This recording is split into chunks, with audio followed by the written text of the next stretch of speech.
Welcome into the Warzone Sports Network mock draft 2.0. Sorry we're a couple minutes late, and that's because I'm on the clock with Jacksonville, and I'm just back here eating all these Frito-Lays and Doritos, all these chips on Trevor Lawrence's shoulder. Let's get it, gentlemen. With the first pick.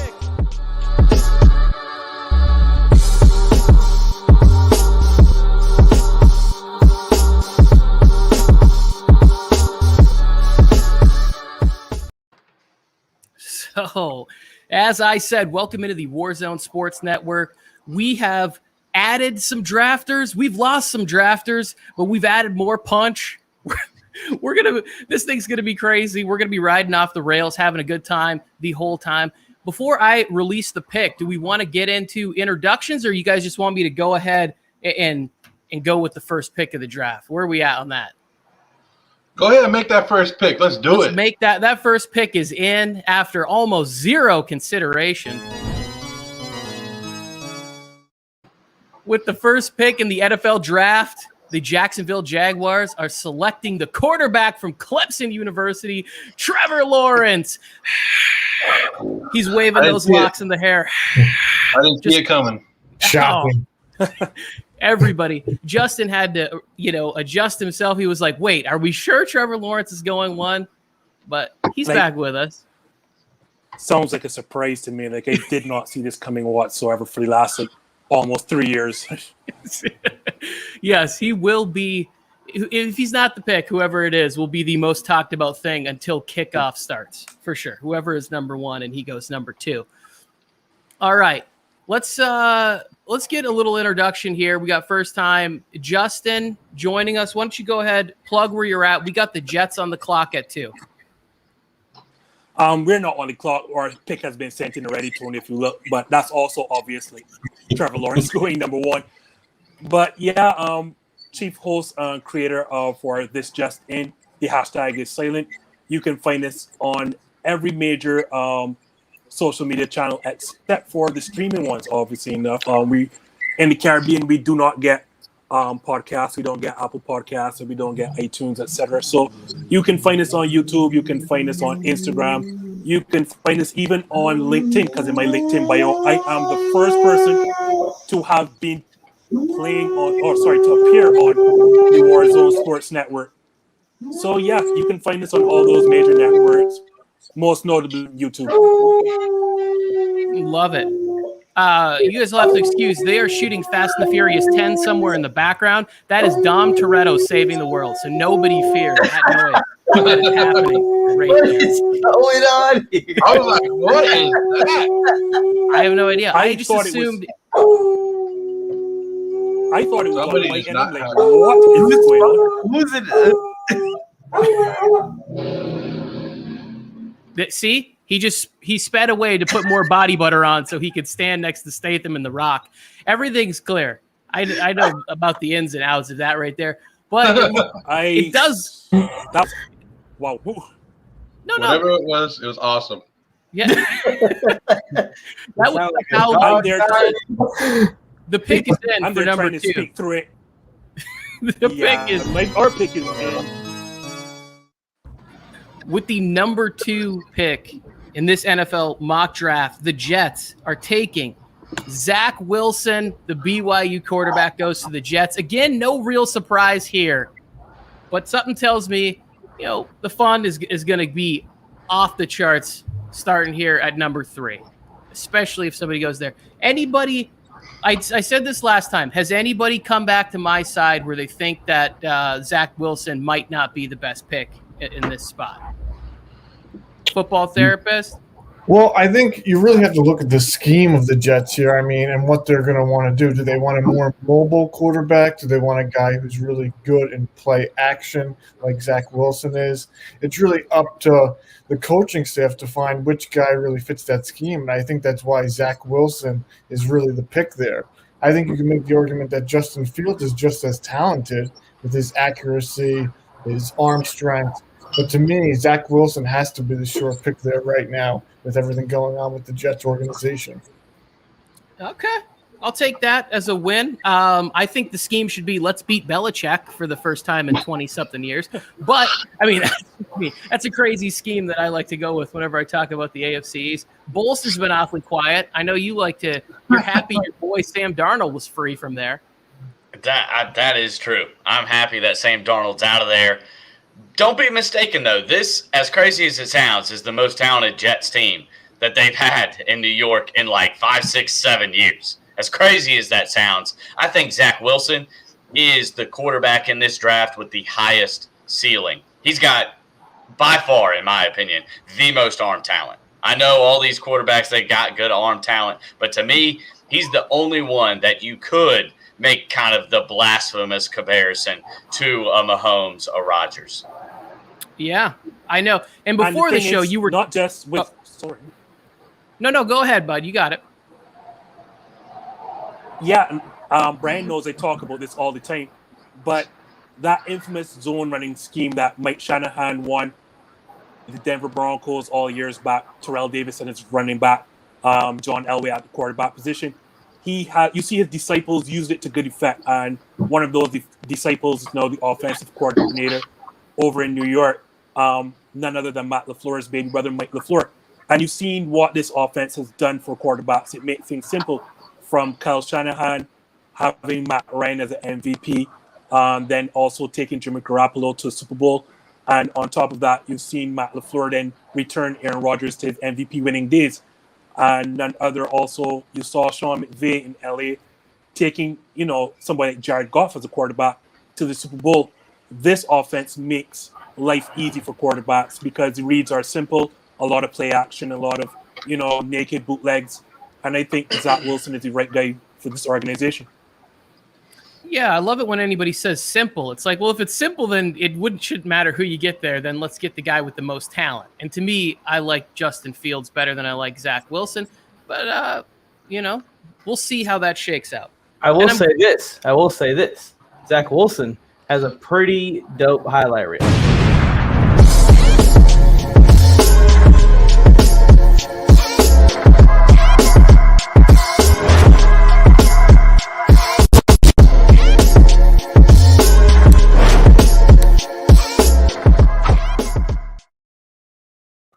That last throw back of the end zone, gotta be impressed. You're right. I changed my mind. I was on the fence, and then it had to be the music. I think that's what put it over the edge. I'm very happy that happened. I know I'm supposed to be keeping a 3-minute clock, and I'm doing that in my head. I want to let you guys know that I did not excel in math. So I'm going to let you know right now. The pick is in. Pick number 3, 49ers. Let's see who they got.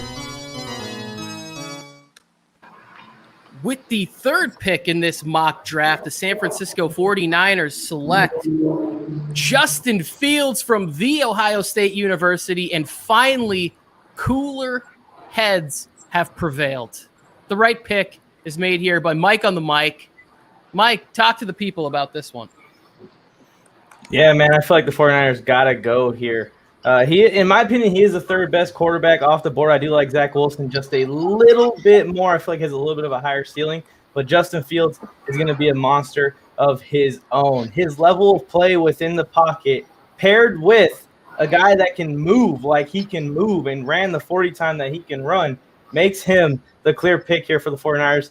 Like Brian said on Sports Force this last week, the 49ers don't need to play it safe here with Mac Jones. If you want to take that next leap, you want to start winning Super Bowls instead of losing Super Bowls, Mike Shanahan, go get this guy. Go get Justin Fields here at number 3 overall. If they take Mac Jones, I think they'll be making a mistake. Not that I think Mac Jones is going to be an awful quarterback in the NFL. I just think Justin Fields has a much, much higher ceiling than Mac Jones. Is going to take him a lot further than I think Mac Jones would take. And I want to say one more thing. All that talk about him not being a hard worker is BS. I saw this kid play in high school, and the improvement from his senior year of high school to the playoff run that they had recently shows his improvement. The dude is a hard worker. I don't buy into any of that. Yeah, I'm with you on that one. And I love the pro day, like after that stories came out and they're like, oh, all of a sudden Kyle Shanahan thinking more about Justin Fields. Yeah, right. You saw this dude go out there and throw like 7-on-7 wide open receivers, and that changed your mind from that. I just don't believe that. unless they really got a bromance going in between plays. And they were like, okay, I could see this working out. Wait, you like Love Actually too? Wonderful. We're going to bond quite nicely. I could have picked a better movie and a more up-to-date reference, but I'm old and that's not how I do things. Anybody else want to talk about? Get in here on Justin Fields while we wait. Justin Fields, best quarterback in the draft. In the draft, I said it last time. I say it again. I said it on Instagram. I'm putting it everywhere. Justin Fields, best quarterback in the draft. I don't care what Brian Bolster and the rest of you guys say. Hey, I like a swing for the fences, but there's definitely some risk here. I mean, he's a big, strong athlete. He's a see-it-throw-it quarterback, though, and there's some worry to that. Now, in that Shanahan scheme, that's going to set him up for a little bit more success, don't get me wrong, but there's definitely some risk here. I mean, I'm all for being aggressive, so I like the pick, but I don't know. So many people are going against Mac Jones now that I don't know. I'm pretty buying into my own theory, of course, of fade the public. Are they going against Mac Jones, or are they actually being real about Mac Jones now? Like, he got that big hype, and now we're like, calm it down. Bring it back on down and go with the right guys. Yeah, exactly, Joe. Sometimes when I used to go out with my wife when I was younger, I'd leave the house thinking I looked like Denzel Washington. Then I get to the club in LA, and it's filled with a bunch more attractive people than me, and I'm like, oh, yeah, just manage your expectations. That's what's happening to Mac Jones right now. He's coming back to reality. He's not there. Justin is not a fan of that comparison right there. Justin, where are you at on Justin Fields? I am a little bit on the fence. First, going into the pre-draft process, like everyone else, I had him rated number 2 behind Trevor Lawrence. And then I saw the tape on Zach Wilson, and I was completely blown away. I knew this indeed was the guy. I think he does have the most upside, as Brian mentioned. So with Justin Fields, as Brian again mentioned, he is a see-it-through-it quarterback. He cannot anticipate throws, and I think that's going to be a huge problem in the NFL. You're not going to be able to scheme wide receivers wide open like Ryan Day was able to at Ohio State. You are going to have to be able to make some anticipatory throws, and I am not sure that Justin Fields is that guy. We saw it in 3 big games, Northwestern being one, and definitely the championship game. I don't know. I'm not sure if this guy is going to be a top-level pro passer. I'm sorry. Okay, all right. I ain't mad at it. Joe, sorry, but I got to insert myself here. Joe, what do you think about that comment, man? Trash. Carr 2.0. That's just garbage. He's lucky I don't know who he is. I'm just kidding. Come on, Derek Carr gets beat up a lot. Like, Mac Jones wishes he could have Derek Carr's career. I'll just say that. If he could have Derek Carr's career, it'd be a good career for him. It would be. And I think Brian made that point on the last mock draft where it's like we bag on Kirk Cousins, right? But that's a successful career. Not only has the guy gotten paid, but he's won games, finally won it on Monday Night Football. So, yeah, we're a little overzealous to say that these guys won't work, but if we're going to draft 5, not all 5 are going to work out. We got some exciting news though right here. For the first time in this mock draft, the pick has been traded by the Atlanta Falcons. Have traded the number 4 pick to the Denver Broncos in exchange for number 9, number 40, number 114, and next year's first. This means that the Denver Broncos are on the clock at 4. Look out, Drew Lock. Oh, And No Patrick Surtain love here? No Patrick Surtain love there, Joe? And I wonder who is the Denver Broncos. I told you guys last draft, if I had Atlanta, which I got Atlanta again, that I like Surtain, and I would have taken him at 4. But if somebody came up with a good offer in this spot right here, I got calls from everybody. Everybody was calling me for number 4.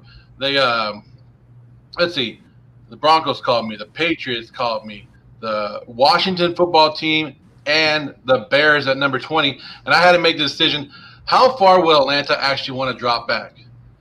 Because, yes, those other teams would have to give up a lot more, right? To go 15, 19, 20, they'd have to give up a lot more than what Denver's given up.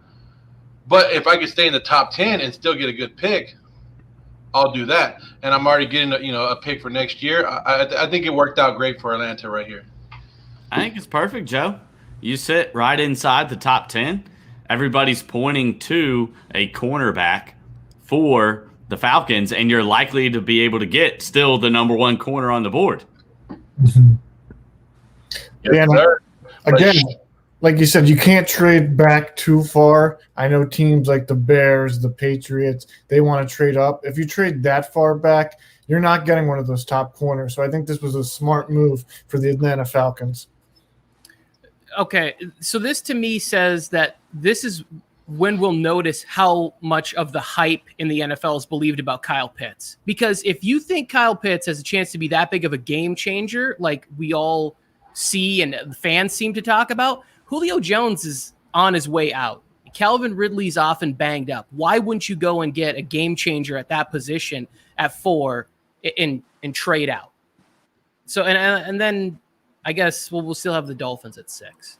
But I would see Pitts going on draft day to this 4 spot. Well, I think What makes mock draft good.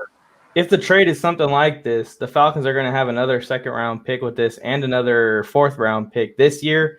Then they're getting some picks next year in the first round next year. I feel like they can make up for losing out on Pitts here with all of those picks. I just think it's too much to turn down right now because a team may pay more than this for this spot. This spot is too valuable this year to draft a tight end, in my opinion. I know Kyle Pitts is amazing, but still the quarterback position is way more impactful, and they can get a haul like this. There's 1, 2, 3, 4, 5 picks, including 2 first-round picks in this deal. Yeah. Well, Mike, let's just look at the top tight ends picked over the past couple drafts. It's not exactly worked out. So I know there's Kyle Pitts hype. I've been leading the train in some ways, but realistically, a lot of these top tight end prospects end up being a little bit underwhelming. Yeah. Let's go to Justin.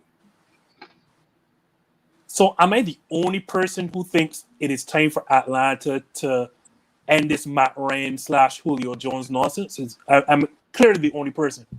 Because, yes, Matt Ryan's contract is not unbearable, but at the end of the day, that cap hit over $27 million for a team that's not going to win, as well as Julio Jones, who no longer can stay on the field and does not score touchdowns, Brian Bolster, by the way. This guy does not score touchdowns. It is time to move on from both. And I don't see how you can look at a quarterback-rich draft. And I'm guessing, yes, Justin Fields is off the board, Zach Wilson, obviously Trevor Lawrence. So you have Trey Lance and Matt Jones sitting there, and we are going to continue to say we are fine losing games, paying over $20 million to both Matt Ryan and Julio Jones. Hell no. If I'm in Atlanta, I pick the quarterback for the future and move on and cut Matt Ryan as soon as I possibly can. Trade him at the trade deadline because I am not paying this money to come last in the NFC South. I don't think they have a choice, Justin. I don't think they can just cut him. Yeah. Like, I mean, I get where you're coming from, but if I'm being an optimistic Atlanta fan, they've got Matt Ryan, still respectable quarterback, to say the least. The offense isn't really the problem. They've got him under a pretty steep contract for at least 2 more years, as opposed to drafting the 4th best quarterback or the 4th best quarterback in the draft. I mean, have some faith in Arthur Smith, man. He's a stud. Arthur Smith's going to set him right. I also love this. Arthur Smith, again, is from that same Shanahan disciple club. So, yeah, he is going to bring a great offense. The same thing that Kyle Shanahan did for Matt Ryan, he can do as well. But, again, you're paying premium at a position in a team that is not built to win right now. So, just like, trade Matt Ryan, see what you can get. I thought they were going to trade him to either the Colts or a contender last season, and I was completely shocked knowing the cap hit for this season. I thought that they were obviously going to move on at trade deadline, and to see not only Matt Ryan still there, but Julio Jones, this is madness. I like the way you do business. I don't know if it would be great at the player ring induction ceremony when you're just throwing guys off the curb like that. But yeah. Let's go ahead. Let's get a little promo in here, and then the pick is in at number 4.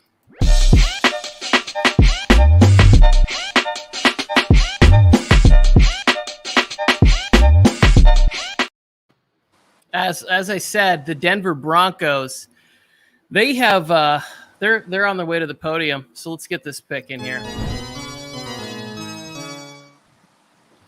With the 4th pick in this draft, the Denver Broncos have selected the North Dakota State quarterback, Trey Lance. Okay, if you are moving up here and you're giving away all of that, I like this pick a lot. But I would just say for me, then you got to go out and bring in a veteran to mentor while you have this project. But Mike, hopefully I didn't steal your thunder. Let's hear it.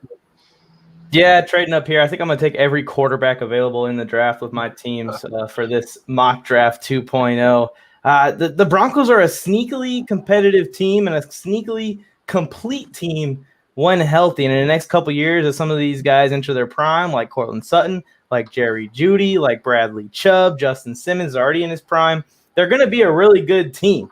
But the problem is Drew Lock isn't it. Just completely sloppy play in 2020 from Lock. And if you turn on the Drew Lock tape, you almost see more bad than you see good from last year. If you want to compete in this division, the AFC West, with the Chargers building a really good offense over there, and the Chiefs, of course, being the Chiefs, we don't worry about the Raiders. They suck. You know, they got that guy, Derek Carr, at quarterback, and they seem to be committed to him. So as long as they're committed to that guy, then they're going to continue to suck. But anyways, if you want to be competitive in that division, you got to have a great quarterback. It doesn't matter all the weapons they have on offense and defense. They got to get a great quarterback. You got to go Lance here. It's a little bit of a risk to give up this much to move up here, but do the Broncos just want to finish last in the division? I don't think so. So you just got to take a shot at it.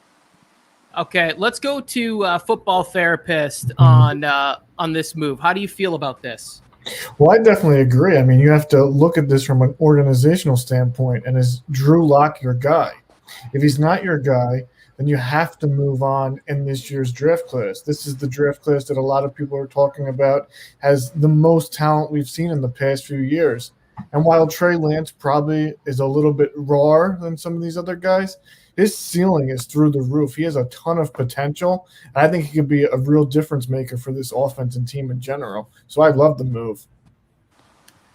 Oh, yes, I love it. I love it for Trey Lance. I love him going there, getting a little mentorship from the great John Elway. Even though he's not the GM, he's still around the building. He's going to show him how to win. I promised fun. I promised craziness, wild, cacophonous trades in this. Cacophonous. That's a fun word, ladies and gentlemen. Look it up. Here we go. We got another trade. All right. So the Bengals have traded the 5th pick to the Detroit Lions. What? They flipped out to 7, and they're going to get the 2022 second-round pick. So this means that the Lions are on the clock. We will get their selection in a second. But the Lions being aggressive, first they move off of Matt Stafford, first time they've ever moved off of like one of their good players before. You know, usually they just ride Hall of Fame careers into the ground. They're like, hey, Calvin Johnson, you ain't going anywhere except for Dancing with the Stars. Barry Sanders headed back to Oklahoma where the winds come crashing down the plains. Oklahoma, hey, here we go. You guys didn't know there was going to be musical fun in this draft, did you? Okay, Lions at 5. Who do we want? I bolster. Joe, where are we at? This is madness. The Lions trading up for 5. It makes perfect sense. I mean, and if we've seen a typical Lions, their franchise trend, here's the pick. A total bust. A total bust. Sorry to the young gentleman who gets drafted by the Lions, but man, if they trade up to 5 and draft, I don't even want to say a name. It's just going to be bad. Oh man, you know what? In the last draft, I wished. I think it was Jamar Chase that went in the spot at 7 to the Lions, and I was just like, "I'm so sorry, young man. You know, like it's gonna be long, cold winters. I'm from Michigan, and there's nothing good about Pontiac or wherever it is. Like you don't want to end up there. So I feel bad for whoever ends up in this selected position. And it does look like the pick is in at 5. So let's go to the podium and take a look at a better-looking Roger Goodell to make this pick. That's me. Dink.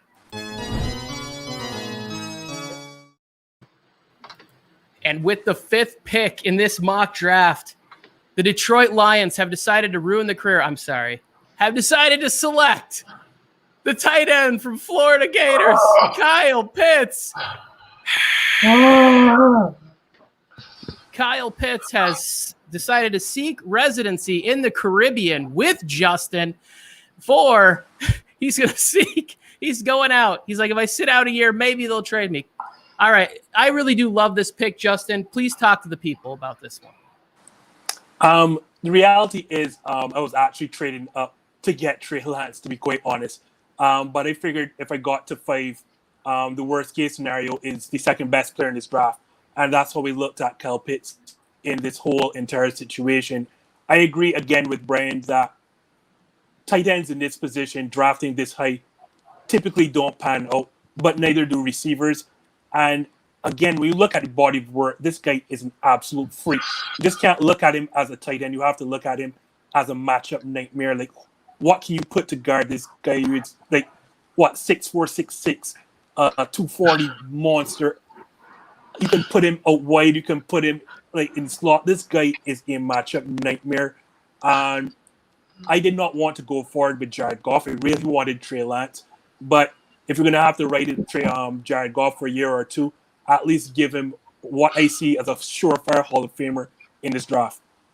And yes, Brian, I did say a surefire Hall of Famer. You can write that down. I think In Detroit? In Detroit. Calvin Johnson and Barry Sanders are Hall of Famers in Detroit. And Matt Stafford will be a Hall of Famer too at some point, and he'll have played most of his career. He will. Oh, come on. No. That can't happen. Okay, Brian, on your show on Sports Force, which I recommend everybody to go check out, you said there's 2 kind of Hall of Famers, right? And you said there's longevity guys. Matt Stafford will be one of those guys. When you go back and look at his numbers, he's the first to everything. He played in an inflated era. He's going to get to 70,000 passing yards. If he has like 5 or 6 good seasons with the Rams, which I believe he can do, they'll have a good offensive line, a good scheme. He's going to put up big numbers. He'll get in. People won't like it, but Matt Stafford is going to make it to the Hall of Fame. I get where you're coming from. No. But it's going to take, like, he's 32, I believe. So that, like, to hit longevity, he's going to need to play like 10 more good years. And he's got an injury history. Being with the Rams, I will give you, he now has a chance because he could get a Super Bowl or 2. But I don't know. That's just bold. And but to hang me, on. going back I to the thought Kyle that doesn't Pitts, count. I thought Super Bowl rings don't count. Julian Edelman haters. That is true. Like, winning. Who gives a crap about winning? Yeah. I mean, what is the draft? What is even the point of it? It's to draft players who are good on losing teams, I guess. Yeah. Here's the problem with that, Tony. Like, yeah, the stats are inflated, but the problem is the accolades are not. And Matt Stafford has absolutely no individual accolades beyond a couple Pro Bowls at best. He's never been an All-Pro. As you said, never gone to the Super Bowl, never even won a playoff game as far as I can remember, and I am a Packers fan. So I do know. This is not to say Matt Stafford is not extremely talented or not good, but even beyond the stats, the individual accolades are not good enough to get him in the Hall.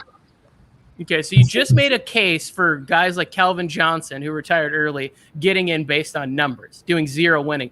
But that argument goes against Matt Stafford. I just want to make sure I understand your argument. No. Those guys, Barry Sanders and Calvin Johnson, also have individual accolades, something that Matt Stafford does not have. So yeah, he shared an MVP with Brett Favre. He did have a 2,000-yard rushing season, but I think Matt Stafford has one of the few 5,000 passing yard seasons. He's the fastest to everything. Those are accolades. Even you can't win MVPs when your team is trash and your coaching is trash.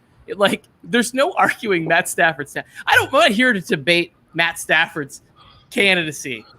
I can't even. I'm upset. Yeah, breaking news. The Rams trade Matt Stafford for the 7th pick. No. Yeah. Oh, man. Let's take a look at what Detroit's getting real quick before we move on to the next pick.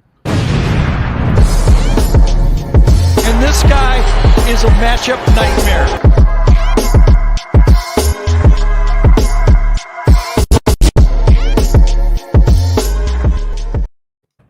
just realized my mic was muted before I gave you a warning that I was going to do that. No, we heard it loud and clear. Yeah, that's awesome, man. Kyle Yeah, Pitts, you a beast. saved me.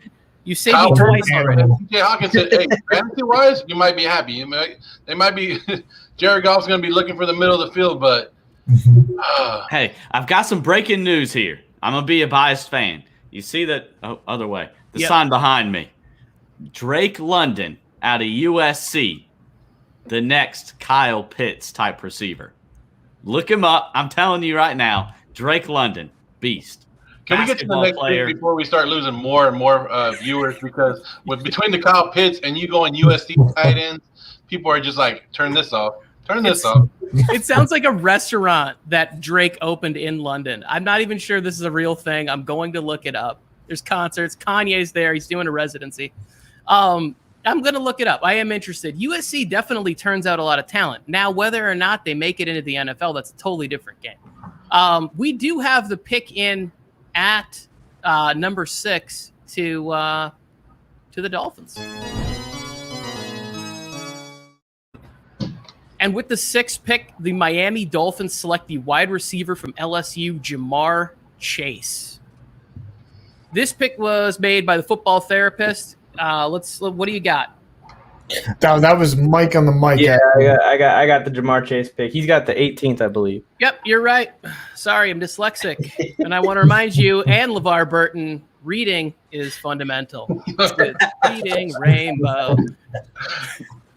Oh, man. All right, anyways, we're taking Jamar Chase here with the 6th overall pick. All the trading, everything.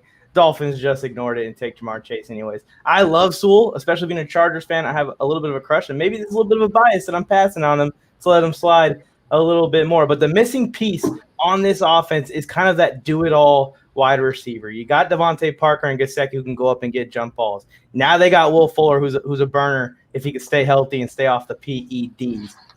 Now you're going to get Jamar Chase in this offense, who's kind of a mix of everything. And I think the best receiver in this draft class. And bold prediction, if the Dolphins do take Jamar Chase, I think him and Tua are going to become best friends. And Chase is going to lead the Dolphins in receptions, yards, and receiving touchdowns in 2021. And I want to apologize to the Cincinnati Bengals if this was their guy.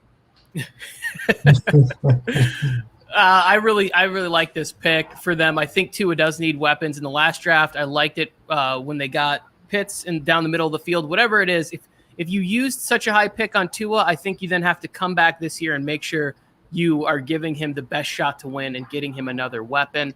Jamar Chase. This would be good. This would be a better landing spot than Detroit, and I think he would really flourish there. The Miami fan likes it. Yeah. Yeah, I mean, how can you not? He's a stud. Football therapist, what do you got? Chase is a beast. I mean, we look at last season right in the NFL. Justin Jefferson came out. He was the breakout player of the year, right? Well, Jamar Chase on that LSU squad 2 years ago, he was the alpha in that offense. He was the lone guy in the 3 wide receiver sets, and he was the dominant force on that team. So just think of what he could do in the NFL. I mean, his pro day, he tested incredibly. He has the breakout age. I think he's the complete package. I think that we're looking at the next Julio Jones right here and the next alpha receiver in the NFL. Wow. Yeah, hey, I like Jamar Chase. He's a beast. I don't know if he's quite Julio. I don't know if he quite has that speed, but I do agree with you in the sense that he was the dog on that LSU team, and he was 19 years old, which to me means he has an incredibly high floor as well as ceiling. Like, he's going to be a 20-year-old rookie. He's a beast, and I agree with this pick. No, I like it a lot. It's going to be one of those things that when we look at Miami, we'll be able to have a better evaluation of Tua and where they're going. And they also have another pick in the draft where they'll be able to get a defensive player or an offensive lineman, at that position too, because when you have a defensive-minded head coach like Flores, they're going to want to run the ball. That's going to be Tua's best friend, is the ability to play defense and run the ball. Ask him to do very little, kind of like what they did for Baker this year with Stefanski in Cleveland, and that's a recipe for success. All right, looks like the pick is in for the Cincinnati Bengals at 7. Let's go ahead and get that one in here. And with the 7th pick, the Cincinnati Bengals are selecting the offensive tackle from Oregon, Penei Sewell. All right. And now this time I am correct. It is the fantasy football therapist. There you go. Now, when I was looking at this draft, okay, I saw the Broncos trading up. I was like, they're going after a quarterback. They're giving up that much. They're going to be getting a quarterback. So I'm not really interested in Kyle Pitts to the Bengals. I think he's a great talent, but I was either leaning Jamar Chase or Penei Sewell. So trading back to me there made a little bit of sense because I knew I could get at least one of those guys. Offensive tackle is a huge need for the team. Penei Sewell is an elite offensive tackle. I'm very happy to get a second-round pick for next year from Detroit, who probably are going to be bad next year. That's going to be a borderline first-round pick, in my opinion. So it's just a perfect move for the Bengals, in my opinion, with this position. So I was hyped. I like this too because you have Joe Burrow, and I said this last time. I think that I would have went offensive line. I don't remember who they got. But if you had a guy who was almost separated from his knee in a game, you want to get an offensive lineman in there. Was that insensitive? I'm not sure. I'll work on it. But you get him a cornerstone tackle, and then hopefully we can keep him upright and we get to see the best of Joe Burrow, you know? And we get to see if, like, some of the crazy people who said he reminds them of Joe Montana, if we can see that actually pan out. And, of course, if Chase fell there, I would have been in love with the Chase pick. So it really was the best of both worlds, in my opinion, for that trade. Excellent. Excellent work. I'm not even sure who's on the clock right now. This is I'm already losing my multitasking. You got the Carolina Panthers. We do have a clip for Sewell as well. I'm just gonna cut to it. Former Desert Hills High School star Penei Sewell was awarded tonight the 2019 winner of the Outland Trophy as the country's best lineman, the Oregon tackle. He's just a sophomore too.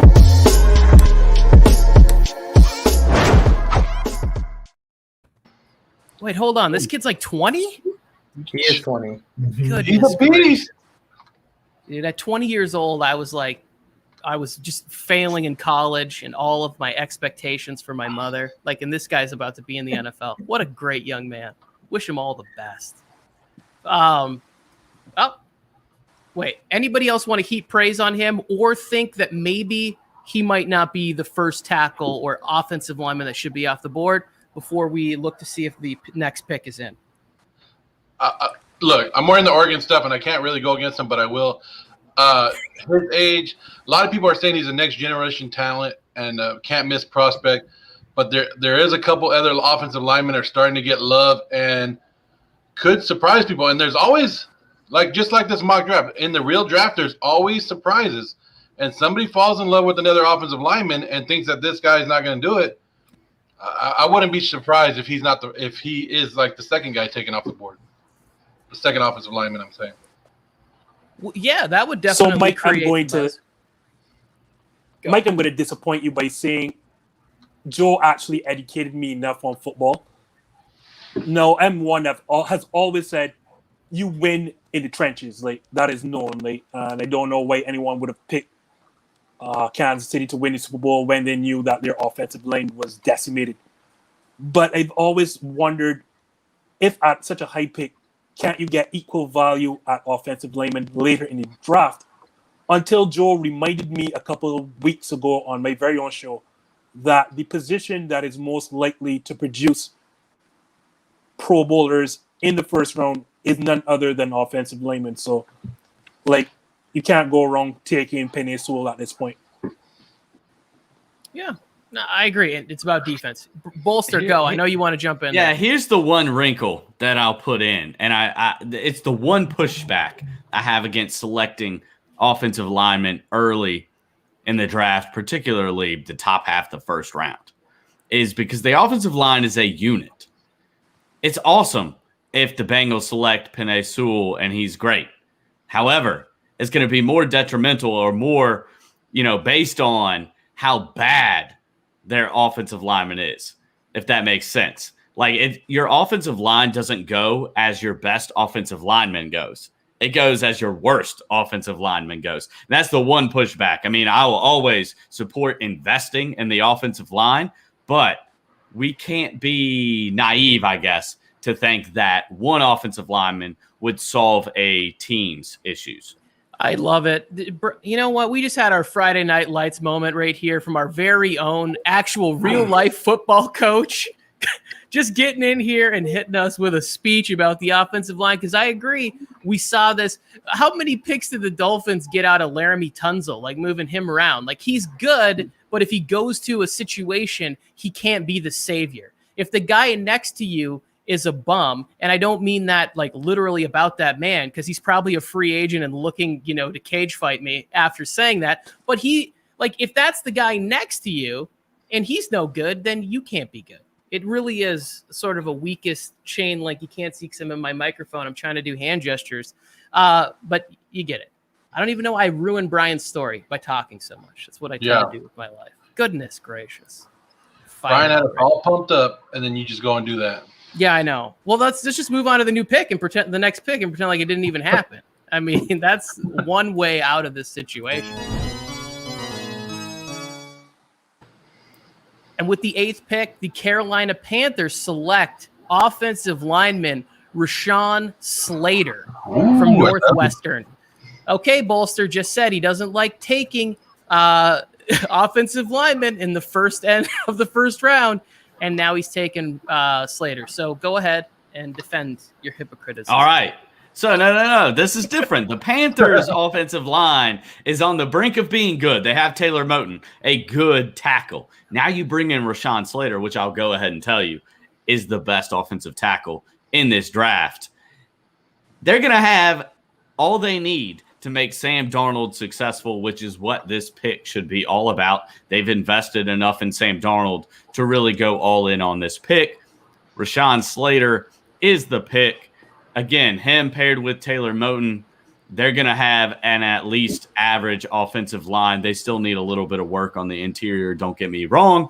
The other consideration was Jalen Waddle. Just because of how explosive he is, there's some obvious risk there as well. In this edition of the Warzone Sports Network mock draft, the Panthers are going with Rashawn Slater. And really not hiding it at all. Both of those picks are to help his boy Sam Darnold. It was either Jalen Waddle or the best tackle in there. So Justin knows where I'm going. Justin's like, oh, we saw this coming as soon as he had the Panthers. At some point, Brian is going to have to give up on Sam Darnold. I have the New York Jets have. At some point, you're going to have to realize these turnovers are not all on Adam Gase. This guy was a turnover machine in his final year at USC. He brought those turnovers all the way with him to New York. You just don't. This is not a coaching problem. This is you either a bad mechanics.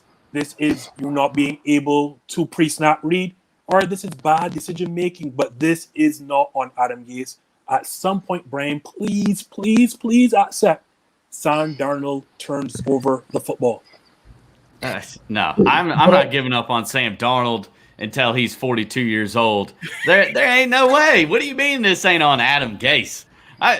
Come on, man. Hey, As much as Baker Mayfield turned around, from his second year to his third year, we can't forget Sam Darnold's second year, just like it didn't happen. Now, again, it's no lock. There's some risk for the Panthers here, but come on, man. Give the man some credit. Again, I'll go ahead and point out, he's just 23 years old. He's younger than Joe Burrow. He's barely older than Mac Jones. Come on, man. But I also think this is the year, right? Before he has Tony McCaffrey. He has DJ Moore.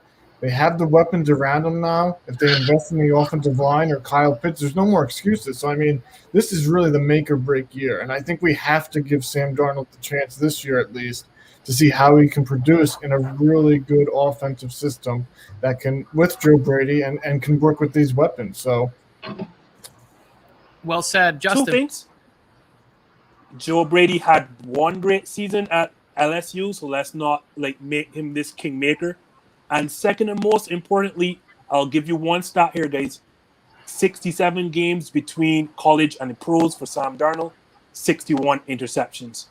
Take with that stat what you may, but 67 games, 61 interceptions.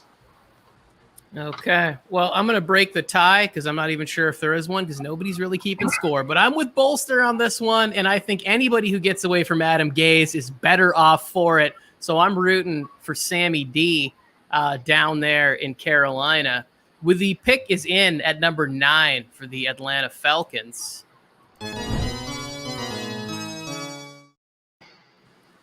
With the 9th pick, the Atlanta Falcons select cornerback from Alabama, Patrick Surtain Jr.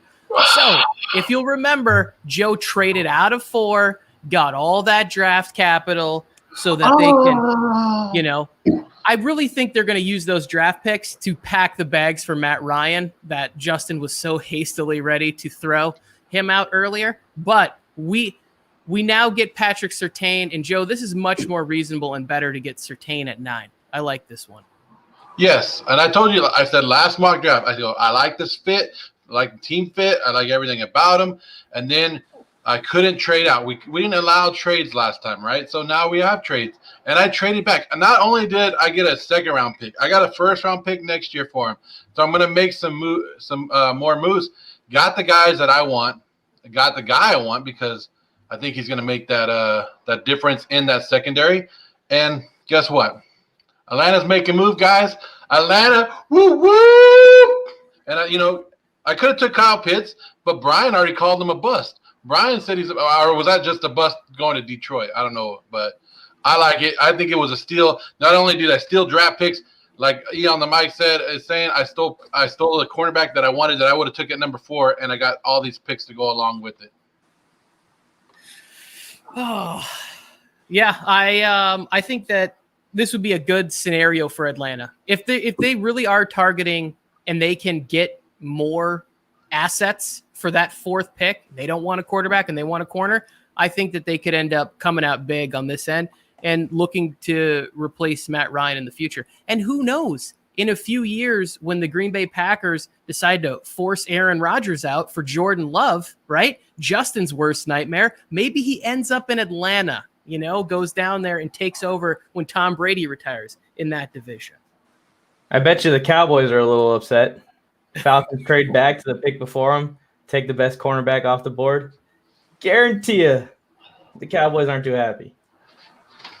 Nope. Joe, good job, by the way. Joe, first good pick you've done in a mock draft. That was money, Joe.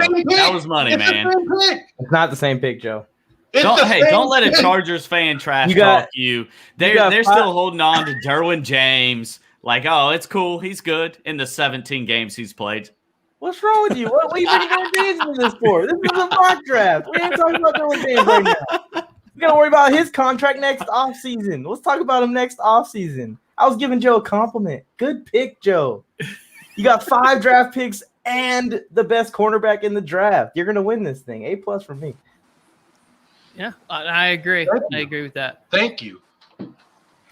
It looks like the pick is in here at 10 for the – wait, hang on. Did I do that right before I messed this up? Yes, I did. The pick is in at 10 for the Dallas Cowboys.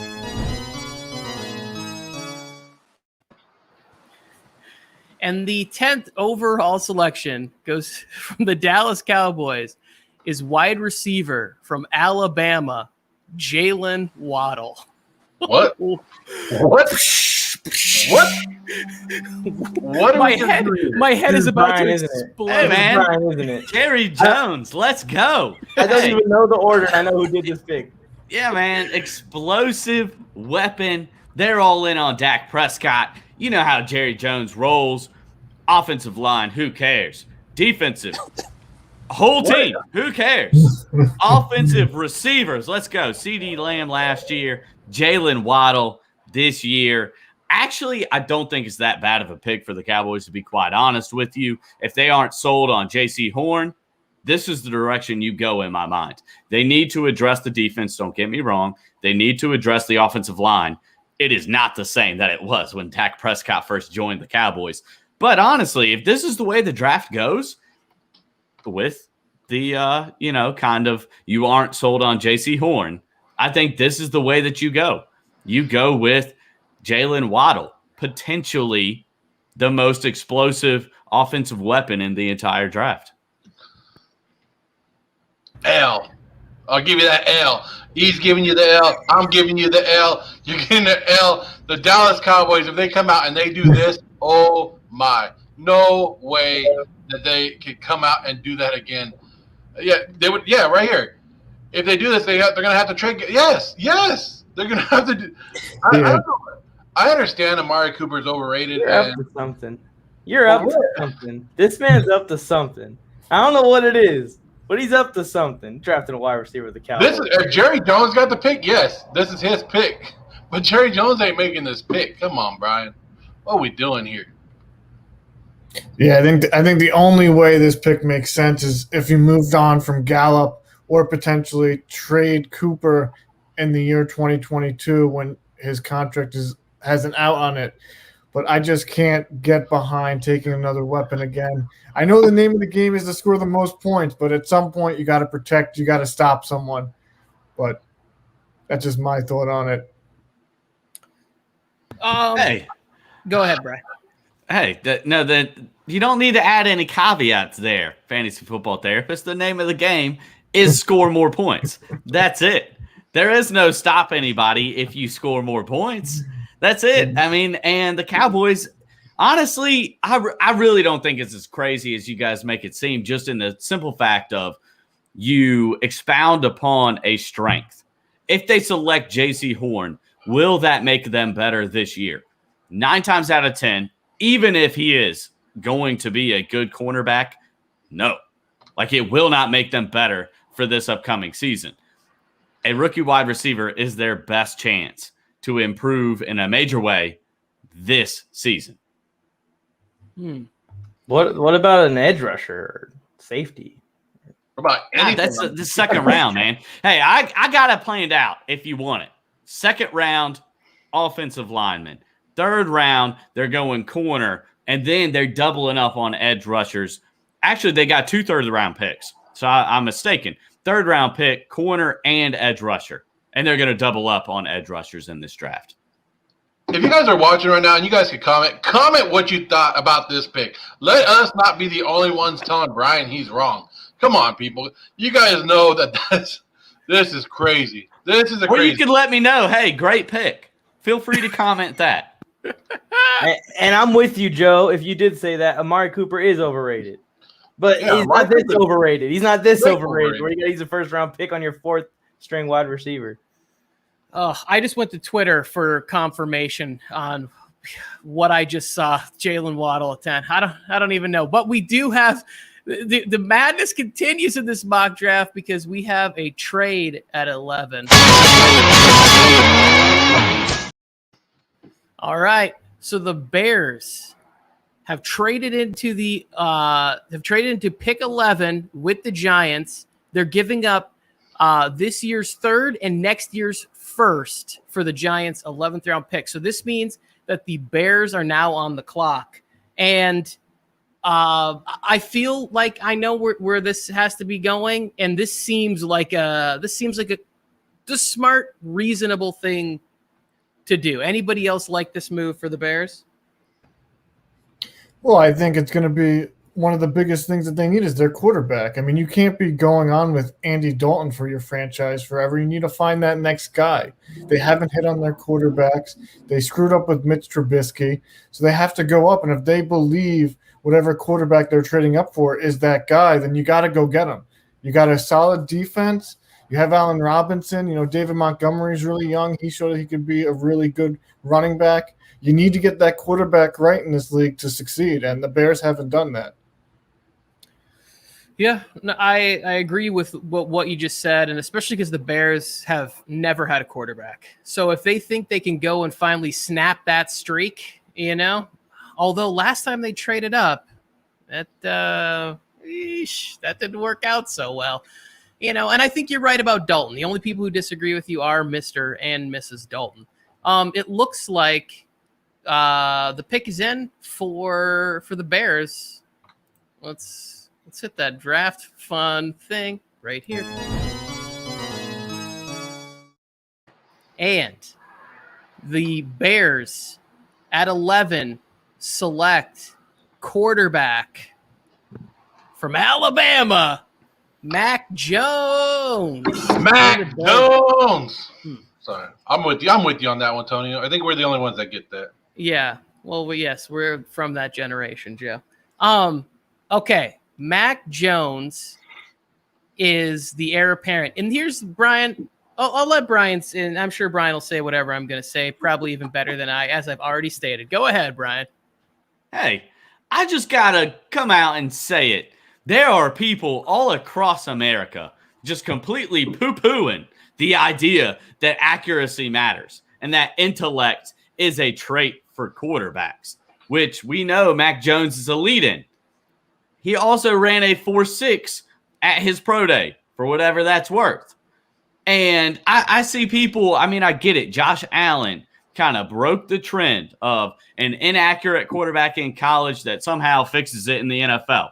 But for every Josh Allen, I could name 100 other QBs who that did not work for. So accuracy still matters. Mac Jones, who Steve Sarkisian has worked with a multitude of elite quarterbacks, says that he is far head and shoulders above every other quarterback that he's worked for in terms of what he can put on his plate.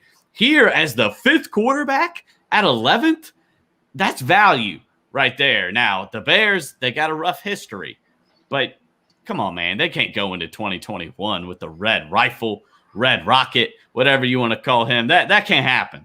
Like, it's either going to be Mac Jones here or they're going to settle for maybe a Felipe Franks or Kellen Mond in the 2nd, 3rd round. So Mac Jones, come on, man. Well, I was going to say none of that, by the way, because I don't believe in Mac Jones the way that you do. But what I was going to say is that I like, if you have Andy Dalton and you gave him this money, let's bring in Mac Jones so he can at least get some reps behind a veteran, a guy who knows. You can say what you want about Andy Dalton. He's had success in the league. He knows how to prepare. He seems like a grown-up. I think that's a good transition for Mac Jones, even though I don't know what you just accuracies. You lost me in that middle of that rant about Mac Jones. But if you believe it, then I'll believe it. Mac Jones. Hey, man, 77% completion. And he's not throwing as many screens as Trevor Lawrence is. Just saying. Hang on. 203 passer rating. I didn't even think that was possible. Like 200 and something passer rating. Hang on, I just need to clarify something. He did have the Heisman Trophy winner and then the other guy that was drafted here in the top 10 at wide receiver, right? Against a bunch of guys that will never even sniff the NFL. Hey, Jalen Waddle didn't play much this season. Hey, we don't need to go back to that part to analyze the Cowboys pick, but Jalen Waddle did not play much this season.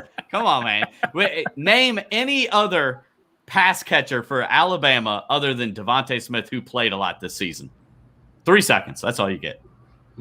All right. Najee Harris. Mac Jones love. Mac Jones love. I like that, Brian. Good job, Brian. I'm proud of you. You got us there. You win this debate. Okay. Hey, just so I can go out and let Brian know, I had to look it up again. Percentage of college attempts thrown behind or right at the line of scrimmage. Mac Jones, 34%. 34%. That's how you get 77% completion. 34%. You know who's second? Trevor Lawrence at 29%. 29%. Come on, Brian. Mac Jones, love out of here. Get that Mac Jones stuff out of here. Hey, I'm telling you, it's my own theory, so I'm buying into it. No surprise there. Fade the public. The public hates Mac Jones, so I'm kind of starting to go all in on Mac Jones. I mean, what does the public know? Come on now. Did you see the receivers that he had? That's what somebody just said right now. Do you like Tua? No, I do like Tua. Hey, what about Joe Burrow? Everybody loves him. What about his receivers? Hey, what about Deshaun Watson and his receivers? Come on now. Mac Jones, man. I wish Joe Skirtle was here right now. Put you in your plate. Yeah. Because what I just heard was Deshaun Watson and Mac Jones belong in the same sentence, which means when the argument heads in that direction, it is time to go and check in because our next pick is in. With the 12th selection, the Philadelphia Eagles have selected the wide receiver from Alabama, Devonta Smith. I love this pick Bama so much. Players in a row. Yep. There it is.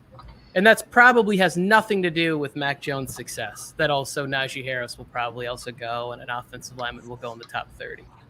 Come on, man. We always give the quarterback credit. Like, hey, the quarterback makes these receivers. The quarterback makes, sheesh. I talked to all these Aaron Rodgers fanboys, and they're like, oh, Jordy Nelson's a bum. That's all Aaron Rodgers. Devontae Adams, he's from Fresno State. That's all Aaron Rodgers. Now Mac Jones gets no credit. Come on now. Hey, but Devontae Smith, he's not quite elite at anything, but he's really good at everything. Here, falling to 12, I think is a good pick. J.C. Horn is just falling.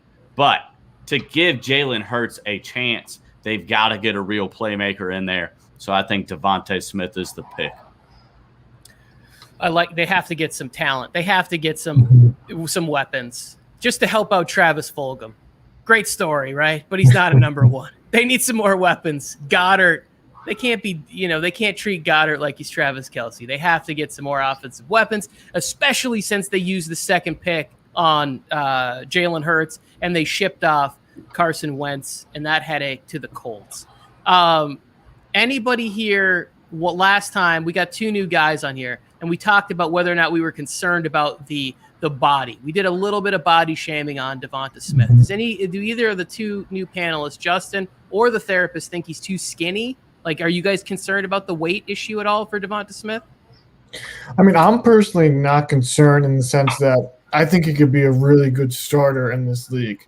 Where I get the issue is I don't think he's going to be that elite receiver that everyone thinks he can be on the outside. He's going to be more of a possession guy, in my opinion. He's going to really work the field. But he's going to be successful in this league. He's just that talented. But I don't see him having that high ceiling that many people do because of his size. That's my viewpoint on it. Okay. I'm just kind of close to him. But my thing is, I keep hearing the comparisons to Marvin Harrison. I'm like, pump the brakes there. Like, hold on. We're talking arguably a top 10 receiver of all time, and you want to compare him to that? Yeah, I agree. I think he is just that talented, so he's going to be productive. But no, like what you are seeing, like the production he had at Alabama, you're not going to see replicate at the pros. And yeah, I do have a lot of concerns about his size because sorry, I'm lost for words, but he's gonna have to put on some weight because, like, I don't see him as a stretch the field kind of guy. He's going to be a possession receiver, and as a possession receiver, you are going to get hit a lot. So I think he's going to have to bulk up some, or this is not really going to pan out at the pros. I love it. Boom, shakalaka. We got a giant trade that just came in. Wait. We didn't get to see Devontae Smith's talent.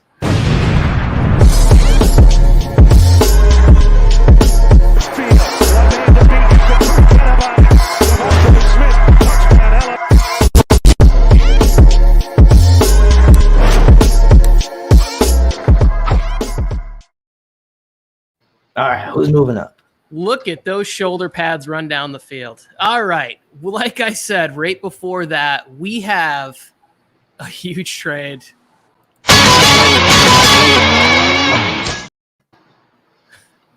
The Chargers were on the clock at 13. The Chargers, in a trade, receive wide receiver Odell Beckham Jr. and the 26th overall pick for this year's 13th overall pick and 2021's 5th round pick. So now this means that the Browns are on the clock and Odell Beckham Jr. is ecstatic to go to the Los Angeles Chargers. Gets to play in a huge market in LA. like coming off the Achilles, has a stud QB. Not that Baker's not. I mean, well, he's not. But Justin Herbert definitely is. I was going to try and say something nice about Baker, but he's just good enough for me to push back against Brian Bolster on Baker Mayfield. Have you ever seen a 6'6", 215-pound white boy do a backflip?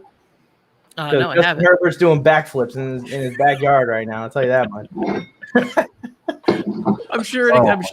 That's right. This trade, the Chargers, man, ultimate move. You don't even trade a first-round pick. You get a pick swap and OBJ. Now, the only thing is OBJ going to be able to handle a wide receiver room with Keenan Allen? How is that going to go down? I'm interested to see if he goes after Justin Herbert, throw me the ball. But, hey, this is a great trade for the Chargers, without a doubt. Who are the Browns? Who are the Browns trading up? I don't know who the Browns are taking. Kellen Mond? Because would they come up from 26 to 13? You just gave up Odell, which, I mean, it's okay. It better be worth it. Let's see what it's. I want to see what they're getting. Wait, you're right. I want to see what the Browns are doing with this pick, but I like OBJ being out of there. I have a question for you guys. Does anybody subscribe to the theory that OBJ is the problem to the lack of success when everybody's on the field? I'm having trouble putting this thought together, but like I hear some people say like OBJ Baker can't be successful with him because he stares him down too much, or he tries to force him the ball. Does anybody subscribe to that theory, or do they just need more time to gel? Honestly, I think it might just be coincidence. The Browns offense will still find their mojo until Odell gets hurt. Once he gets hurt, they start to find their pace. They start to realize that the monster on this team is not Baker Mayfield. It's not Odell Beckham Jr. It's not Jarvis Landry. The monster on this team is wearing number 24 and trucking just about anyone that stands in front of them. So they started handing the ball off, and that made their offense a little bit more successful. The thing with the Chargers here, and I am using the Browns, so everyone, spoiler, I just traded Odell to my favorite team. But the reason that I think that this is an okay trade and something the Chargers could possibly do is because of the injury concern. I know it seems like the Chargers are hardly giving up anything here, but we're giving up nothing for a guy that hasn't been on the field very much the last 2 years at all. So that's kind of the logic behind the Charger side. And for the Browns, what I'm thinking is to come up and complete my team, be aggressive while I can. So whenever I put the pick in, which I did. Yeah, sorry guys, I'm trying to do two things at once. I should stop it. We know that I don't have that kind of skill. I just got to get on here and rock the microphone. This is good for the Chargers, for you. I like that you used your bias here, because that's what makes these things to me kind of fun, is that this actually to me kind of makes sense that you're getting him a weapon, right? And a great one at that if he can stay on the field. That you're getting that for him. But now, like I said, I just need to know where we're at here. The Cleveland Browns pick is in. Let's go and see if all of this madness actually makes sense. After trading into the 13th spot, the Cleveland Browns have selected the linebacker from Penn State, Micah Parsons, wearing the 1-1, representing, LeVar Arrington. How do people feel about this pick? Joe, you're shaking your head a lot. Where are you at on this one? You know what? It worked out. It's a good trade. Now that you see who they got, and Parsons he fell to them. They're going to help that defense out. They're going to need them against some of these teams in that division. Yeah, they did it without Odell last year, so I'm not real. Odell doesn't shock me. Chargers can have him. Trust me, Chargers can have him. But Parsons, I think, is a great fit to that defense. They're going to add more and more to that defense. They already got Clowney and Myles Garrett. So, yeah, good pick. I'll say good pick. I don't want to give too much credit here, but it was a good pick. Thanks, Joe. I appreciate the love.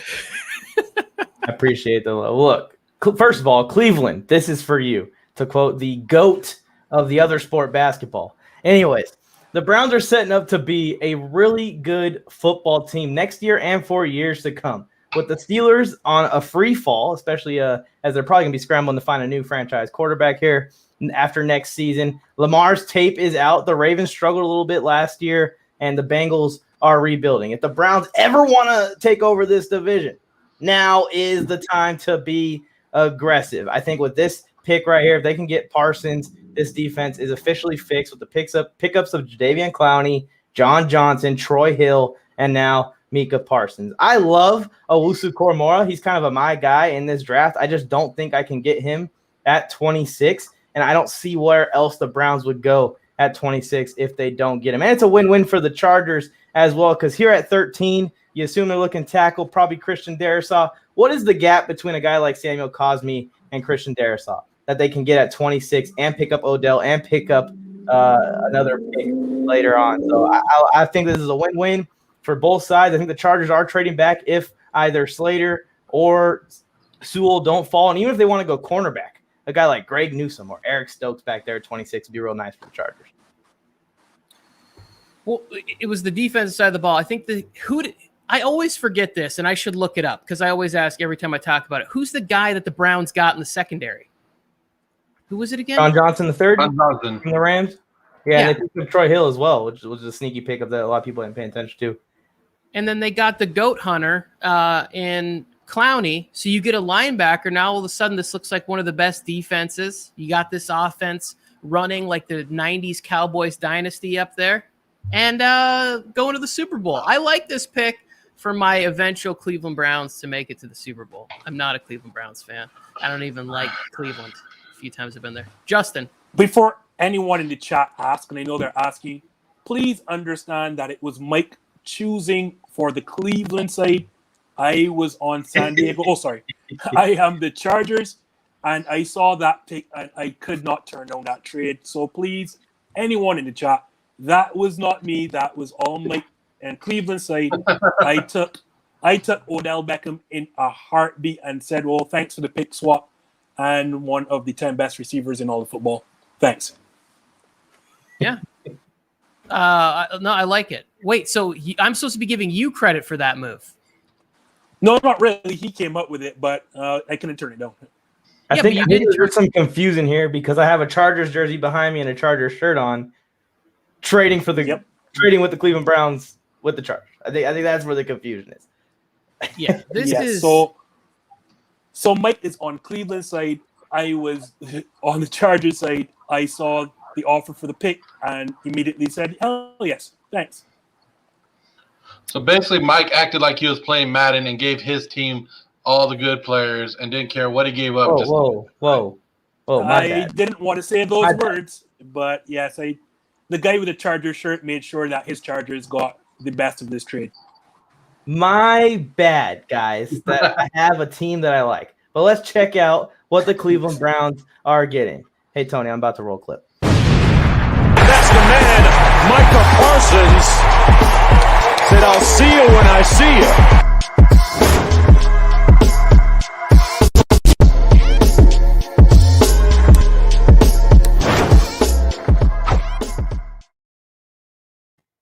I'm kind of with you now, Tony.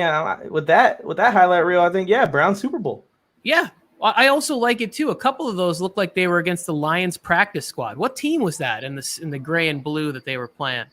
Was that the Dan Orlovsky Lions? Anyways, I watched a very small amount. I think it's Kentucky. A very small amount of their quarterback. So they were playing Boise. He was handing the ball to the other team.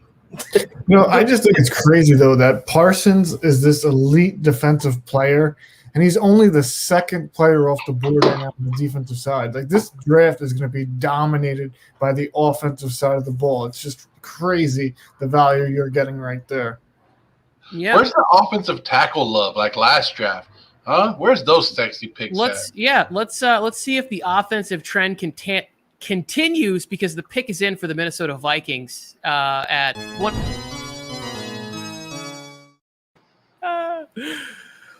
Okay, with The 14th pick, the Minnesota Vikings have selected offensive tackle Christian Darrisaw from Virginia Tech. Okay, so as Joe alluded to, and Joe made the pick here, great transition by you. Flex on him, Joe. Another offensive tackle goes in this draft. Minnesota Vikings. What do they really need? To me, I think defensive side of the ball, but if Parsons is gone, this kind of makes sense. Maybe J.C. Horn is still available. Why'd you pick Darrisaw?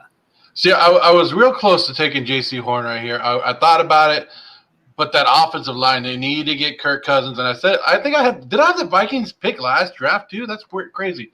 And I said that they need to protect him because if he dies, he dies, right? He's going to go out there. They need to get it. They have 2 wide receivers. They have a good young tight end right now. They have Cook, who's the top 5 running back, top 3, depending on what you're thinking about. So the offense needs to get better. Yes, that defense needs some work, but for some reason they always find a way to get them going, no matter who they have on that side of the ball. So I'm trusting the defense a little bit more. I'm going to protect the offensive line because their needs, yes, they needed an edge rusher or a safety, but their needs are more of the offensive line, the guard, the tackle, somebody. And you know what? Last year, I think there was 4 or 5 offensive linemen that went high in the draft, right? 4 or 5. And all of them, turned out pretty good, except for one. And if you're a New York Giants fan, I'm sorry. But the rest of them turned out pretty good. So you're going to go with the offensive line. You're going to help Kirk Cousins and get that offense going because Justin Jefferson wants to beast out again this year. Yeah, I agree. I like the pick for them. Let's go ahead and blow a little smoke up our own Took-Eye here at the Warzone Sports Network.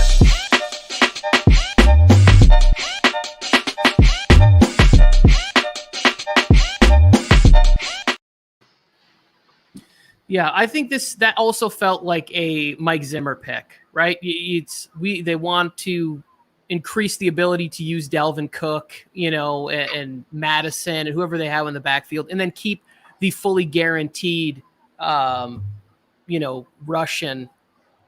Drago there. If he dies, man, upright in the pocket. We have the New England Patriots on the clock, and it looks like the hoodie has sent the pick to the podium. Let's go. There it is. Thank you, therapist. Hooking it up. The pick is in. With the 15th pick of this mock draft, the New England Patriots select cornerback from South Carolina, J.C. Horn. So I really wanted to try to trade up with this pick. It didn't happen. I wanted to get the quarterback. It didn't happen. Looking at our secondary, Stephon Gilmore, this is his final year of his contract. J.C. Jackson, he's playing on the tender. This is probably going to be his final year in New England. I know that we want to go offense as an organization potentially, but we have to start looking at the secondary and try to find those elite cornerbacks that we've always had these past few years and try to find a guy like J.C. Horn, who's lengthy. He's a really good press corner. He's the perfect guy for our system. And I'm really happy he fell to us because if it wasn't a quarterback, it was going to be him for me the whole time. Yeah, no, I think it feels like a Belichick thing to do, and somehow they turn him into a monster. Let's just go and take a look at what the New England Patriots are getting as a player, and it only took till the middle of this draft for me to fully do my job correctly.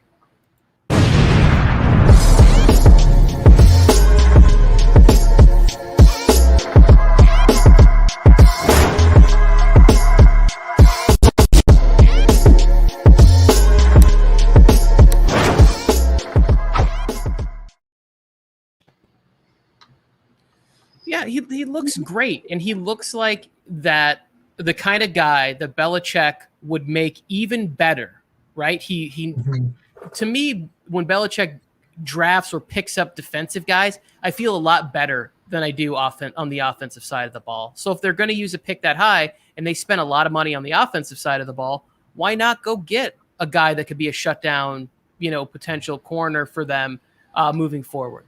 And also, rumors Gilmore might get traded. I don't know. Did you try to move Gilmore in any of those trades you were No, talking? I haven't tried to move Gilmore. I just really wanted to try to get up to get a quarterback.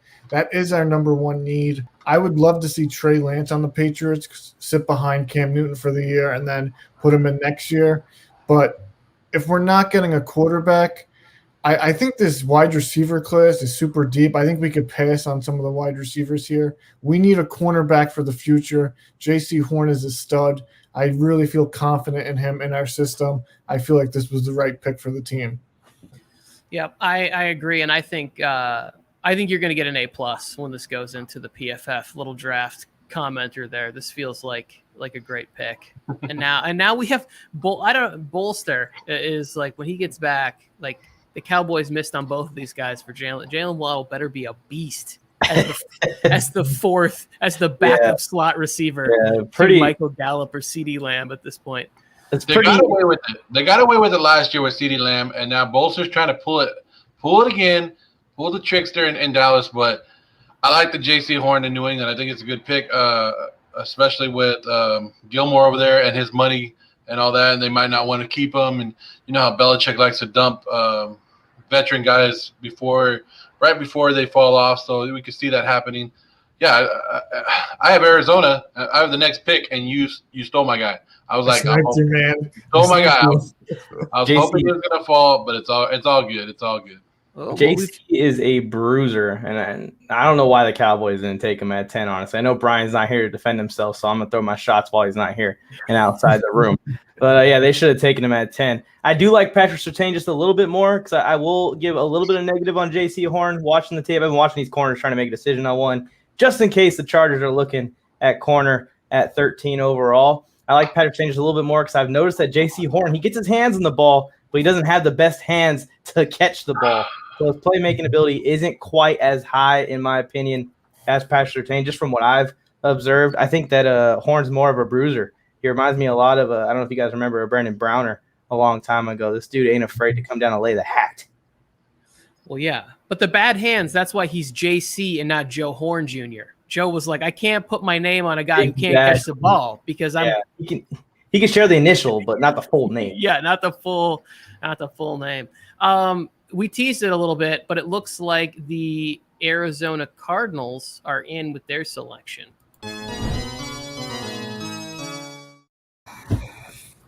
So with the 16th pick in this mock draft, the Arizona Cardinals have selected the cornerback from Virginia Tech, Caleb Farley. Back-to-back corners in this draft. To me, it feels like we went real steep after we said that. Therapists, I know, Joe, I'm going to give you a chance to talk about this in a second, but real quick, fantasy therapists, we talked about how there wasn't a lot of defensive guys going, and now all of a sudden we've had like 3 in the last 4 picks. I think this is where you're really going to see these guys get picked because the value is going to be there. You're going to see all those teams going after the pass catchers. You're going to be going after the quarterback's offensive line. That these stud secondary players and linebackers are going to fall probably in this 10 to 15 to even maybe the 20 range, and it's going to be a really good value pick. Yep, Joe? Yeah, he could have been the number 1 corner taken off the board, and I don't think anybody would have said anything with Caleb Farley, right? People would have been like, yeah, okay, because I think all 3 of these guys are right next to each other. It just depends on how much you fall in love. I wanted J.C. Horn here. I thought he was going to fall. I was 1 pick too late. It is what it is. You fall. Arizona needs the defensive guys. Patrick Peterson, he's gone now, so they're going to need their guys over there to help them. And that defense is going to go against like Russell Wilson, Matthew Stafford. Who's a quarterback? Who'd you take? Justin Fields in San Francisco or Jimmy G? Whoever they have over there. I don't know if you're worried about the San Francisco offense, but that defense needs to be able to help that offense out and let them stay on the field and tire the other defense out. So that's why I'm going defense, Caleb Farley right here. And one of the things that I watched was like they talked about how they brought him in and they like had spine specialists like inspecting this guy from his injury. Like they really went in because if they're getting this, they're going to invest a bunch of time and money and whatever. Like they want to know, that he's all good. With whatever the back back injuries he suffered. And without that, like you said, some people could have projected this guy going 1. Right now, we have the Las Vegas Raiders on the clock. And I believe in our last mock draft, they went offensive line. I am hoping that they do something a little more exciting, a little more Vegas, right? We don't want to see an offensive lineman out there, with stripper glitter and booby tassels. We want to see some fireworks going into the Las Vegas Raiders. And it looks like, speak and thee shall be answered. It is in. The Las Vegas Raiders have selected wide receiver from the Golden Gophers, the University of Minnesota's Rashad Bateman at 17. Now, this is getting to the part of the draft where I get a little foggy. But is this the next receiver that's kind of up there? Right? Yeah, this is a guy. I if they took him, I'd be happy. I'd be happy with this pick all day. Great. Okay, you got the seal of approval. I had everything that I had been hearing was that Bateman was towards the end of the first round, but I haven't really stayed up on where these guys are shifting. So, what other receivers were you considering? Anybody else at this position? Yeah, Kadarius Toney's moving up on everyone's boards. Bateman's been a my guy kind of guy for a while now, for like the last month or so. This dude reminds me of Odell back in college, except for he plays for the Gophers, so he's not going to get as much attention as a guy who plays for LSU. I think this guy could come in and be the wide receiver 1 for the Las Vegas Puke Raiders immediately. He can immediately come in and do that. And by the way, I'm a little foggy too. Why did I get handed the Raiders pick? Because I was tempted to take Walker Little here, a tackle that's going to go in like the 2nd or 3rd round. I was tempted to take him here just because I wanted to troll Joe. Let's take a look at what Joe's Prim Raiders will be having at receiver this year.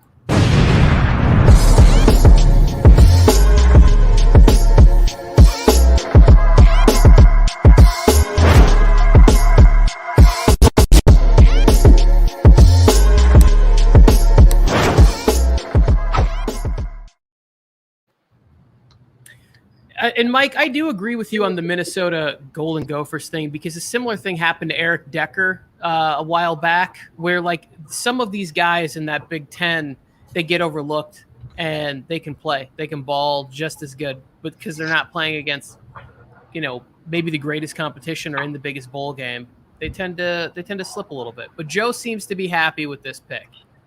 Well, yeah, I mean, you're not familiar with him. I'll let you know. Bateman. In 2018, 51 catches, 704 yards, 6 touchdowns, right? 2019, 60 catches, 11 touchdowns. Last year, they didn't play that many games. I think they played 5 games. He had 36 catches for 472 yards, 2 touchdowns. So he's 6'2", 210 pounds. He's gonna get there. He's gonna be that great offensive receiver, offensive weapon to go along with the Henry Ruggs and what they have over there. I still am a believer in Brian Edwards in the Raiders, so I probably would have gone a different way. I probably would have gone defense with this pick. But Mike, thinks that he knows everything about the Raiders and thinks he knows what's best. He thought he was screwing the Raiders over probably, but he just made them better. He just made the Raiders better. Well, you know what? Honestly, Joe, if I was going to sabotage the Raiders, I would go with your pick from a couple of days ago. So, no. You're the fan of the team. So, you got to knock Walker Little all you want. Walker Little's name will be called day 1 of the NFL draft. I changed my pick. Give me Boogie Basham here. Oh, all right. We got the pick in at 18 with the Miami Dolphins. Let's hit the button. And with the 18th pick in this mock draft, the Miami Dolphins take Kwity Paye from Michigan. I believe this is a defensive end. That's right. The first edge rusher off the board. And it sounds so weird that we are all the way at 18 and taking the first edge rusher, especially last season when you saw the first edge rusher was at number 2, Chase Young. and a lot of people might think that he might have been the best player in that draft. And I can see the reason why Kwity fell so far down this board. I looked at the numbers and only 11.5 sacks in, I think, 4 seasons. So if you're drafting Kwity Paye, you're drafting on potential. But it's nothing different from like what the Packers did with Rashawn Gary a couple of years ago. So you can't have enough. And I just want to say, you just can't have enough edge rushers in this NFL, the pass happy league.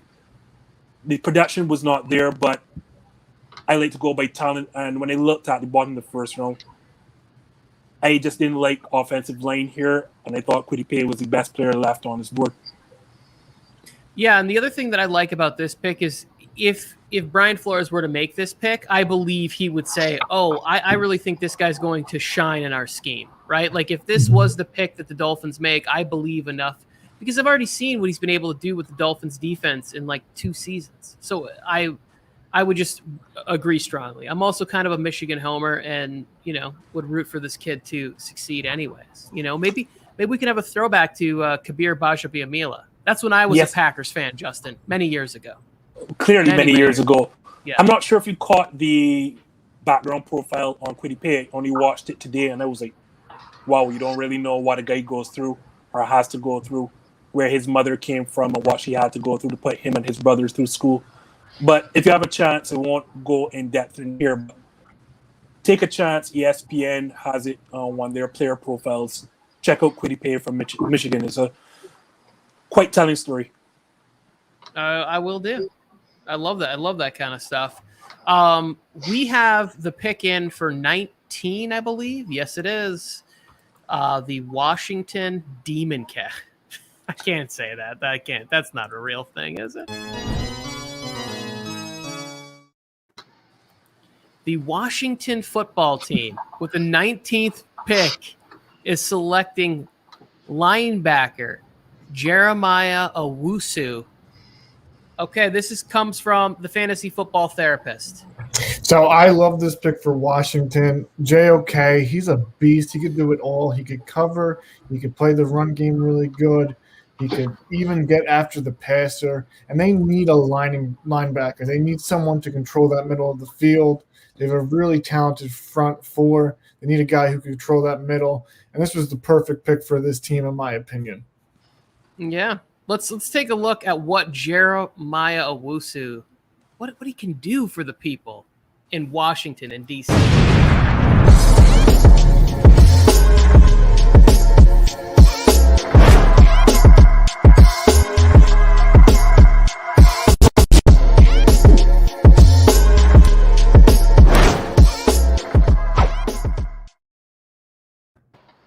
Yeah, that's a nice highlight reel. Yeah, you ain't lying. Dude looks fast. When he gets there, he has some pop.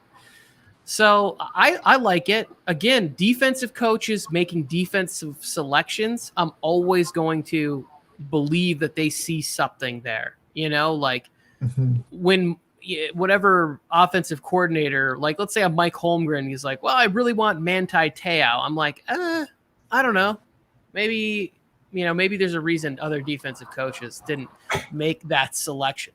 Hey, relax on the Manti Te'o jokes. A team did take him, all right? A team did take him. A team I know pretty well did take a chance on him. I love this pick, dude. Who was the offensive coach for the Chargers when they took him? I think Mike McCoy was the head coach. Okay, just making sure it was an offense. That fits my theory, he was an offensive guy. He was an offensive guy who messed it up. But I love this kid, man. He's kind of a my guy type of dude, and I wouldn't have traded up. I still would have given the Chargers Odell Beckham Jr. just because I'm a good guy. I like helping teams out. But I wouldn't have traded up to grab Micah Parsons if I thought that Owusu Koromoa was going to fall back to the Cleveland Browns, because I feel like he would be a good fit for this team as well. But I knew the football therapist wouldn't let him slide to me, so I knew I had to move in to the top 15 and get a linebacker while I could. This kid reminds me of – this is a perfect comparison – Demario Davis. He reminds me of Demario Davis. He's basically Demario Davis. Washington has done a lot of good things this offseason. I mean, they've really helped out their offense, getting Curtis Samuel. Ryan Fitzpatrick could be a placeholder for a year. They just need that linebacker to really lead this defense, and I think that they could be a playoff team next season again if they draft him. Yeah. They also play in the NFC East, so there's a good chance they could be in the playoffs. The Eagles are trash, but yeah, I like it, especially if they put my boy Heineke in there. Nobody else. I will never let it go. Never let it go. This is a great move. Ron Rivera gets a linebacker that he's going to like and be able to move around. And it's going to be scary. That would be 2 years in a row that they take defensive side of the ball for Washington with Chase Young last year. Then you're going to add a Wusha or Wush. How do you say his name? Wushu. How do you say his name? Owusu Korma. There you go. Perfect. Yeah, I think it's great. And you guys just saw the highlight. He's going to be sideline to sideline tearing people up. So, yeah, there we go. And Giants are on the clock, correct? That was part of the trade from earlier? Yes, sir. All right. And who's making that Giants selection? I'm not even sure. Only the best looking guy in this draft right now. I was told I'm not allowed to make picks.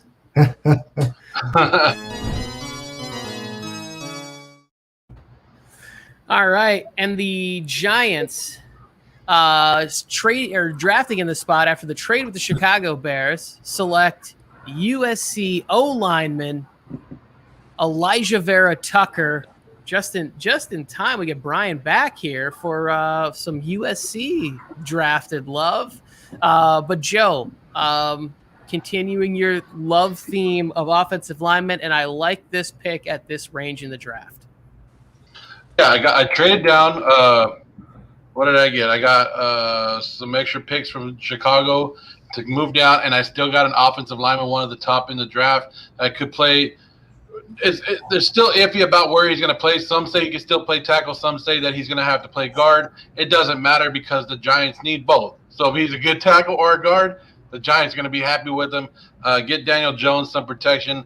Let's see if Barkley can stay healthy this year behind this offensive line. So that's why I'm going offensive line with the Giants. And why not? One of the best. Yeah, I like the versatility too. And if you got Saquon and you got Danny Dimes and you want that guy to stop putting the ball on the ground, you got to stop letting people get to him and hit him. Everybody's always like, Danny Dimes fumbles a lot.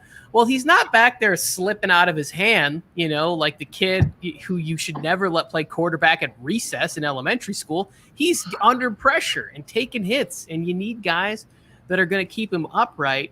So I like this pick for the Giants. It feels like a Joe Judge pick too.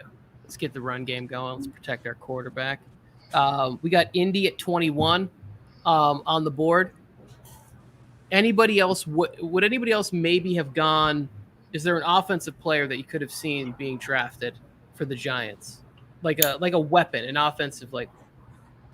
Well, I think in this spot, no. I don't really think that the Giants have to force the pick there with the weapon if the value isn't there. I do really like getting Vera Tucker. I think he's a very versatile player on that offensive line, and that's one of the biggest needs that they have this year is that offensive line. I also could have seen an edge possibly if they liked an edge there, possibly take one of the players there. But I perfectly am fine with this pick here. All right. And therapists, fantasy football therapists, I just want to let you know, you've done an amazing job, and we're going to invite you back in to do more of this kind of stuff. You don't have to say nice things to Joe. Me on, Just feel free to bash Joe for this terrible pick of Elijah Vera Tucker. I'm even butchering the guy's name. But no, Joe drafted a lot of offensive linemen in the first one of these drafts, and he took a lot of heat for it. But this one does make sense. And you make a lot of sense in your defense of his pick. So the last mock draft, I got hit up a lot, and everybody hit me up. Bad picks. You guys realize I'm making the same picks with the same teams. All I did was move down. Well, not the Giants, but I'm making the same picks. Basically, I'm picking the same guys that I picked last mock draft, but I traded down. So now the value's there. And I told you I couldn't trade down last time we were restricted. Now, who's looking like the GM? So any NFL teams out there that need a GM, I'm your guy. Here's two great drafts that I'm pulling off. Two great drafts. Come on, get me.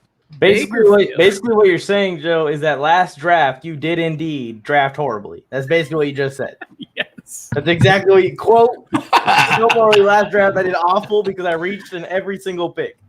But anyways, I'm guilty of reaching as well. Don't worry, Joe. I like this pick. This is a good spot for him to go. And I feel like you're getting the best interior offensive lineman off the board here. What, in the 20s? What pick are we on right now?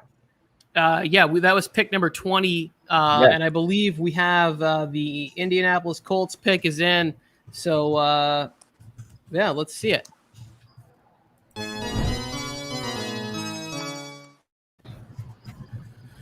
All right. The Indianapolis Colts take offensive lineman Tevin Jenkins from Oklahoma State.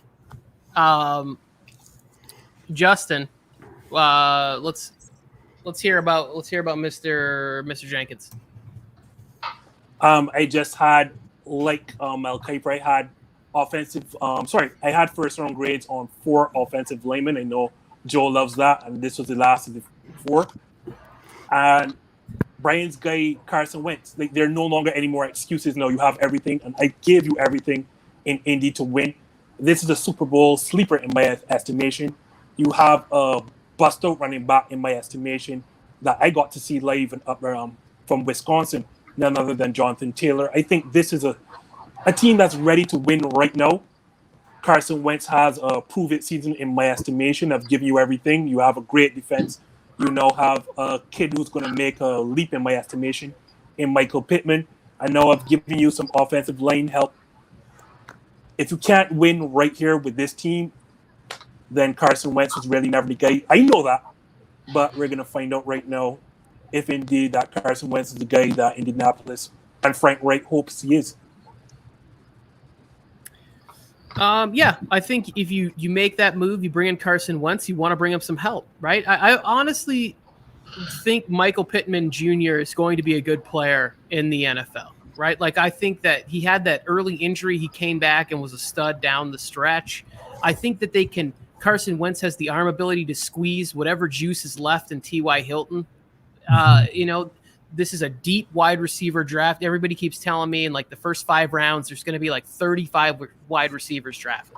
So they'll be able to get him another weapon later. And then there's still some vets that are floating around out there that maybe they bring in just for some more depth at that position.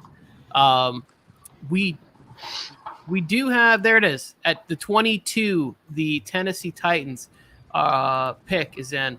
Let's take a little gander at that.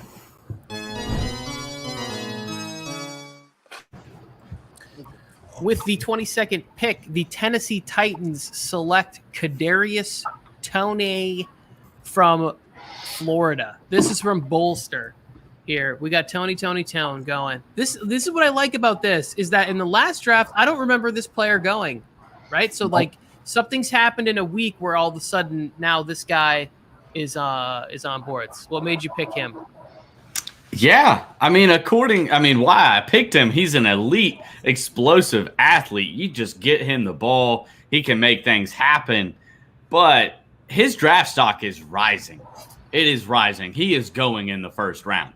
I'm very confident in that. Peter Schrager went as far as to say, don't be surprised if he goes in the top 15 of the first round. So he's going in the first round. I think at 22, he would be a steal. He's just one of those guys that's going to be dependent on the scheme. You've got to use him in the right way. But alongside A.J. Brown, you've got 2 dynamic receivers that you just get the ball in their hands and they can make something happen after it. Takes the pressure off of Ryan Tannehill. And then we've got Derrick Henry.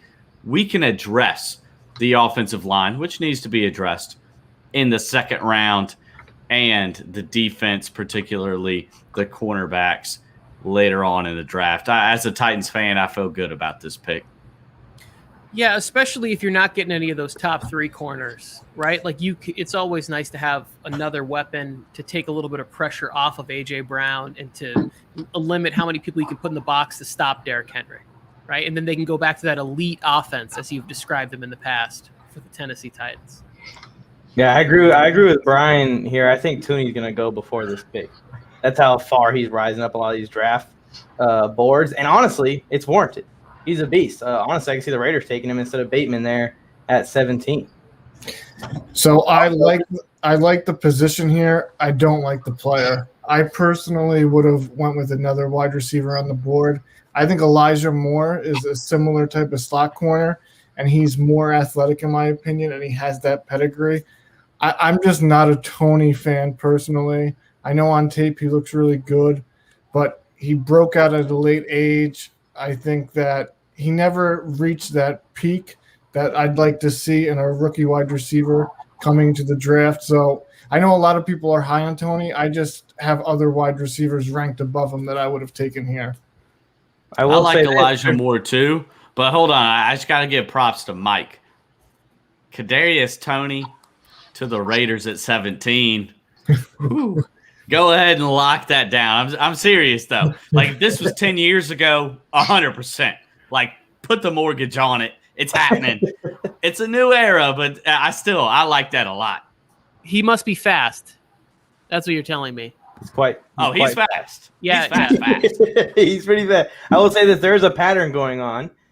Randomly, Brian gets the Titans for this draft. I get the Raiders. He gets the Titans. Okay, I won't say anything. I won't complain too much. But he did draft a receiver to the Titans in the last draft. Gets a receiver here. Is there a theme going on, Brian? You want the Titans to get receiver? Yeah, I think that's where the value is. Again, they need to address the offensive line. They need to address corner. But I think we're going to see the first three corners go off the board before the Titans can pick. I think we're going to see the top 4 at least offensive linemen go before the Titans can pick. And I think they're going to look to take an offensive lineman in the second round. All right. I like it, and I like that a fan made this pick. Well, Joe's getting ready for his defense because the pick is in at 23. So, do the with the Jets picking at 23. They select running back from University of North Carolina, Javonte Williams. Okay, Joe. I just would like to say, as I see some disappointment fall over the face of Mike on the mic here, Javonte Williams, what? Like getting a lot of heat, a lot of push for him right now. A lot of people are saying he's the best running back in this draft, and he's just like we said. The closer, there's so much time in between. The end of the season to the draft that people change their minds constantly, and he's one of those guys that's getting the love right now. He's 5'10", 220 pounds. Last year he had over 1,000 yards. 1,000 yards. He had 19 touchdowns, and he catches the ball out of the backfield. This guy is being compared to, what are they saying, Kareem Hunt? Stuff like that. Is that what they're saying, Mike? Because Mike is very mad at me because I made this pick. I thought about trading it back because I'm the Jets with this pick. This is their second pick but I was going to trade back, but I know the Steelers are sitting right behind me, and they might be looking running back. So I had to do what I had to do. I think the Jets they got their quarterback. Now they got their running back. They got the good combination for the future. Here we go. Well, yeah, I like the idea of getting more talent, but if you're going quarterback and then you're going running back, and I don't know, how good is their offensive line? Fantasy football therapist, maybe you can help me out with this. Like, what the Jets, is this a good pick for them? I mean, I personally would have went a different way. I think the Jets have a lot of other needs, but I actually don't hate the pick. I think Javonte Williams is a type of player who is being undervalued a little bit. He was really good between the tackles. He's a really good pass-catching back. While I don't think he's on the same level as Najee Harris and Travis Etienne in terms of being pro-ready, he has that talent to be an elite back at the next level if he can develop his game a little bit. Well, yeah, and I definitely think that has to be I don't believe that there's going to be too many more Derrick Henrys that are going to go early in drafts, right? Like the Packers are probably happy with a guy like A.J. Dillon, and I think Justin would agree that, the future could be bright for him. I don't think guys like that get drafted early. You got to be Alvin Kamara. You got to have that ability to catch the ball and maybe line up in the slot once in a while or split out. And so Williams can do that. It'd be good. I also think the running back position is just being devalued in the NFL. We saw it last year. Last year's class, to me, was probably 2 times better than this year's class, and only one player got drafted in the first round. All those Jonathan Taylor, J.K. Dobbins, Cam Akers, all of those guys were being talked about as better than this class this time last year, and they were all second rounders. So I don't know if a running back is going to get in the first round. Yeah, I wonder if there's an overcorrection. We tend to do that sometimes where teams are like, and it's also sort of like, what is the need at that position? But we have a bunch of teams that I think could use running backs. And next on the clock is the Pittsburgh Steelers, correct? Who are we getting for Big Ben here? I bet you can guess who's GM in the Steelers. Thanks, Joe. Appreciate that, by the way. I don't know what. Wait. Is the pick in? Yeah, pick. I was waiting for a response from one of the other GMs, but I didn't get one, so maybe I should go ahead and submit. I thought the pick was in. Is it not? Are we waiting? Brian, is the pick in? Did we? There seems to be a little. We're gonna have a little debate about that, but I will say this though, like we said that running backs might not go. I think the Steelers, if they don't trade up to bolster up the offensive line, then running back might be where they go. James Conner just went to Arizona, so it's like, who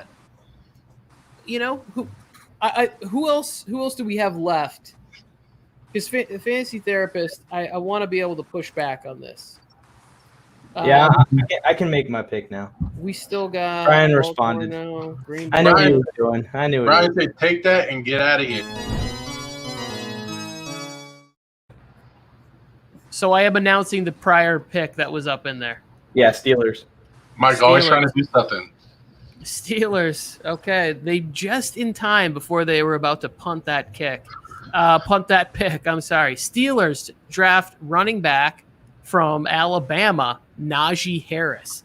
So we have 2 running backs going to 2 teams that I think we both agree could use running backs, right? And I just went ahead and I looked before we get into the Najee Harris breakdown.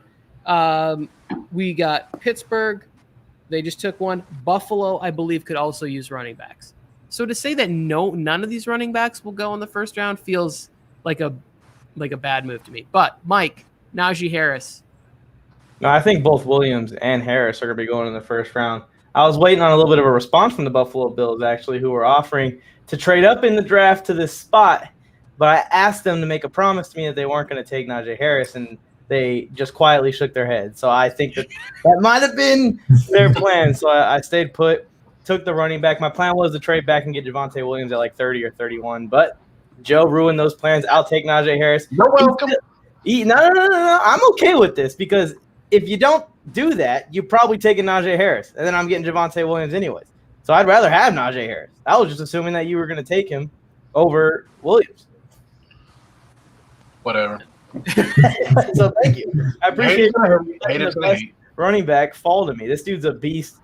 He's kind of a do-it-all back. He can come out the backfield and catch the ball, get some extra yards, and he can run in between the tackles. This is a good pick for the Steelers. Without a run game next year, old man Ben is going to be screwed. I'm saying it right now. So hopefully they pick a running back up here at 24 or trade back to 31 and get a running back or 30. Yeah, and I think Najee Harris, he's a Steeler. He's that kind of player. He's physical. He's the best running back in this draft. And then I think they're going to go Creed Humphrey in the second round. You're exactly right, Mike. The Steelers have to address the running game. Don't they have a USC kid on their roster right now as the backup to, I can't think of his name, McFarland or something? Who's the? That's Maryland, but yeah, Anthony McFarland, I believe, the second from Maryland. He got a lot of love last year in the draft, but everybody gets love in the draft, man. They're already looking to the next new thing. Hey, but they do have, speaking of USC, they got Juju Smith-Schuster. You can hand him the ball. He can do it all. Oh my goodness, Juju! I was really excited to see where Juju was going to end up. I thought he was going to Green Bay or the Chargers or somewhere fun, and then he goes back to massage the sore elbows of Ben Roethlisberger. Yeah, supposedly he turned down more money from the Ravens and the Chiefs, which is pretty surprising. I mean, I guess being a rival and not wanting to go to the Ravens, but the Chiefs come with more money. That's surprising to me. Yeah, but he want to stay somewhere where he thinks he'll be able to put up big numbers because he wants the bigger long-term contract when the cap and everything is like the restrictions are a little less out there, right? So it's like he'll sign a longer deal after this one, which most likely won't be in Pittsburgh, but there'll be less restrictions there. We have the pick in at 25 for the Jaguars. And the Jacksonville Jaguars, with the 25th pick, are taking Trevon Moehrig as a safety. Okay.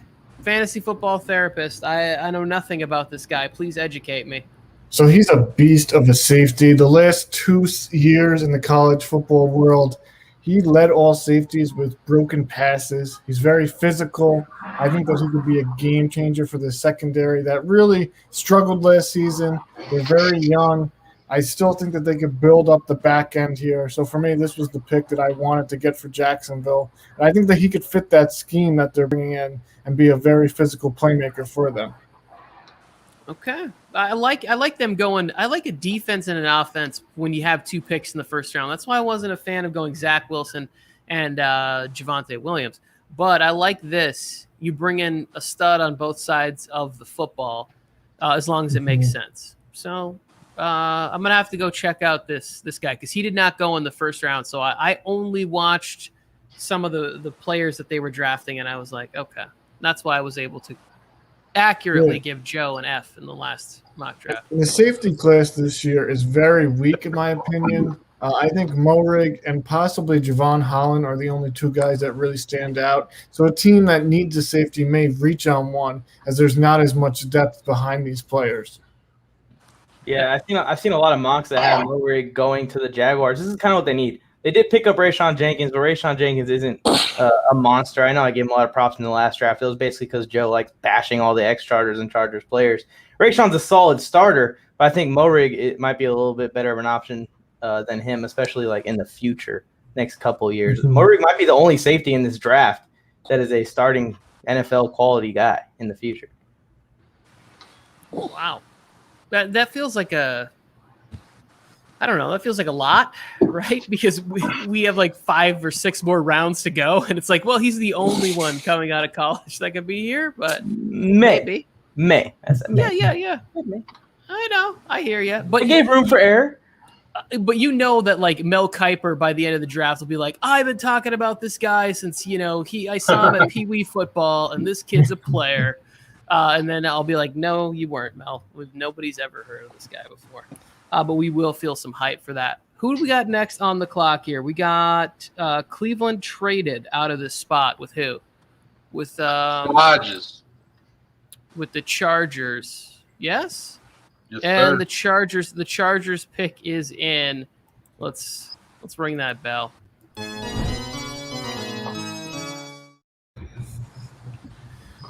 Okay, and the Chargers select edge rusher from Georgia, Azeez Ojulari. I needed the pronunciation. Ojulari. Thank you. Yep. It's good to see that Mike is happy with this pick because, again, like I'm not a needs-based guy, and that would be obviously fitting for a Green Bay Packers fan who chose Aaron Rodgers when we still had Brett Favre. I just went with the best player on the board, and from what you can see, it was the edge rusher here. Like 8.5 sacks, 3 forced fumbles in that final season. The talent is obviously there to get after the pass, and again, in a division where you have all Patrick Mahomes, Joe's Raiders, yeah, whatever. But yeah, in a division with obviously Patrick Mahomes and Patrick Mahomes the Kansas City Chiefs, where you just have to get off the quarterback. I just like the edge rusher here.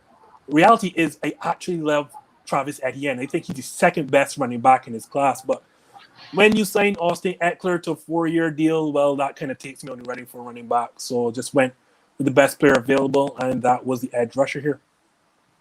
Yeah, no, I agree. They need this position. Mike, the Chargers fan here, go ahead and heap some praise on this pick. Oh, yeah, I love this pick. Melvin Ingram out, Aziz in. I'm down for it. I'm going to get a jersey tomorrow for this kid. He's my favorite edge rusher in this draft. Sorry, Kwity Paye. Sorry, Jalen Phillips. This guy is an absolute monster, and we actually have a highlight reel for him that we'll play here in a second.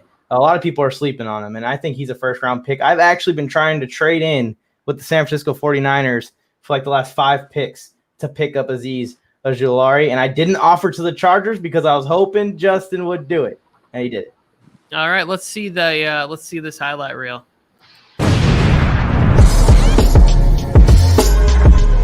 Azeez Ojulari has made a big impact tonight as he typically does.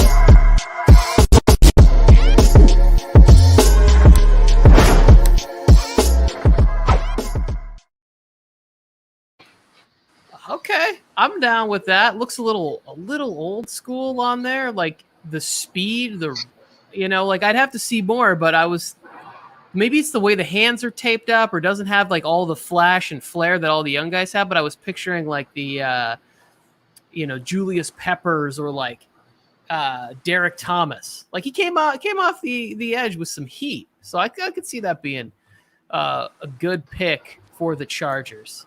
And Justin, with this pick, the Chargers just won this draft.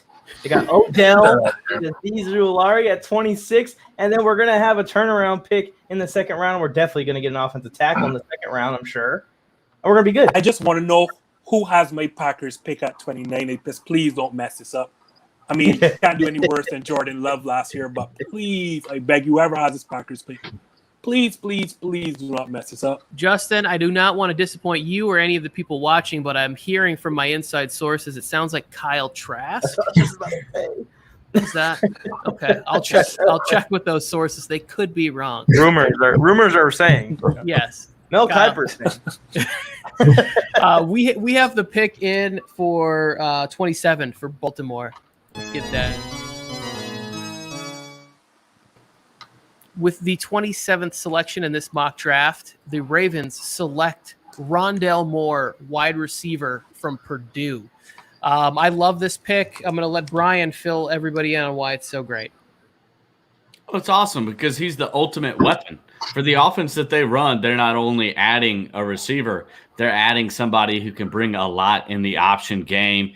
He can be a weapon in the backfield as well. So they're getting, I think, the number one option as an offensive weapon for their specific scheme. So to me, again, he fits Lamar Jackson's skill set, not only in the run game, but also in the pass. He's going to take things where you throw him in the flats. He's going to take it to the house as well as in the return game. So to me, this is kind of a best case scenario for the Baltimore Ravens. They can continue to address the offensive line with the potential of Orlando Brown leaving, and they need to address the pass rush as well. But with some of the guys recently off the board, I think Rondale Moore is definitely their best option here. They definitely need receiver for sure. I don't know this guy's measurements. Is he bigger? Because they already have Hollywood Brown, who's he's tiny. He's tiny too. So that's where people are going to push back because he's small. But, he weighs more than Devontae Smith, for whatever that's worth. He's only 5'9", but he weighs more than Devontae Smith, which is why he can add something in the backfield as well off of Jet. But he is a smaller receiver. But I don't buy in to the Lamar Jackson needs a jump ball receiver. I don't buy into that. I don't think that's Lamar Jackson's skill set.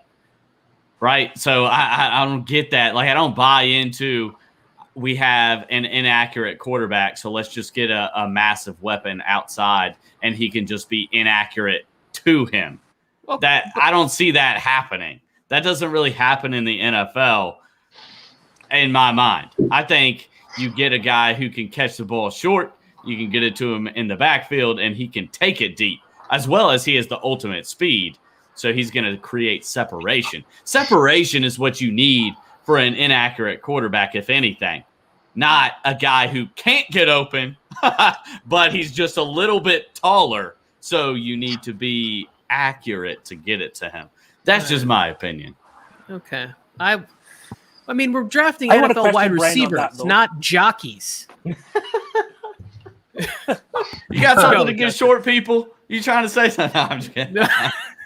No, I'm just No, yeah. but I Go, want to question Justin. you on that, Brian.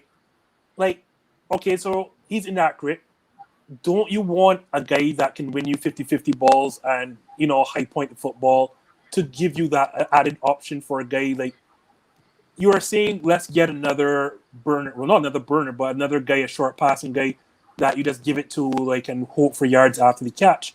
But that just fills into what you already doing in Baltimore, and that is not helping Lamar Jackson progress. Don't you want somebody who can go out there and high point the football and win you those 50-50 balls if you're so inaccurate? And I think that is going to help, develop the lack of or expand the skill set that we say that Lamar Jackson does not have.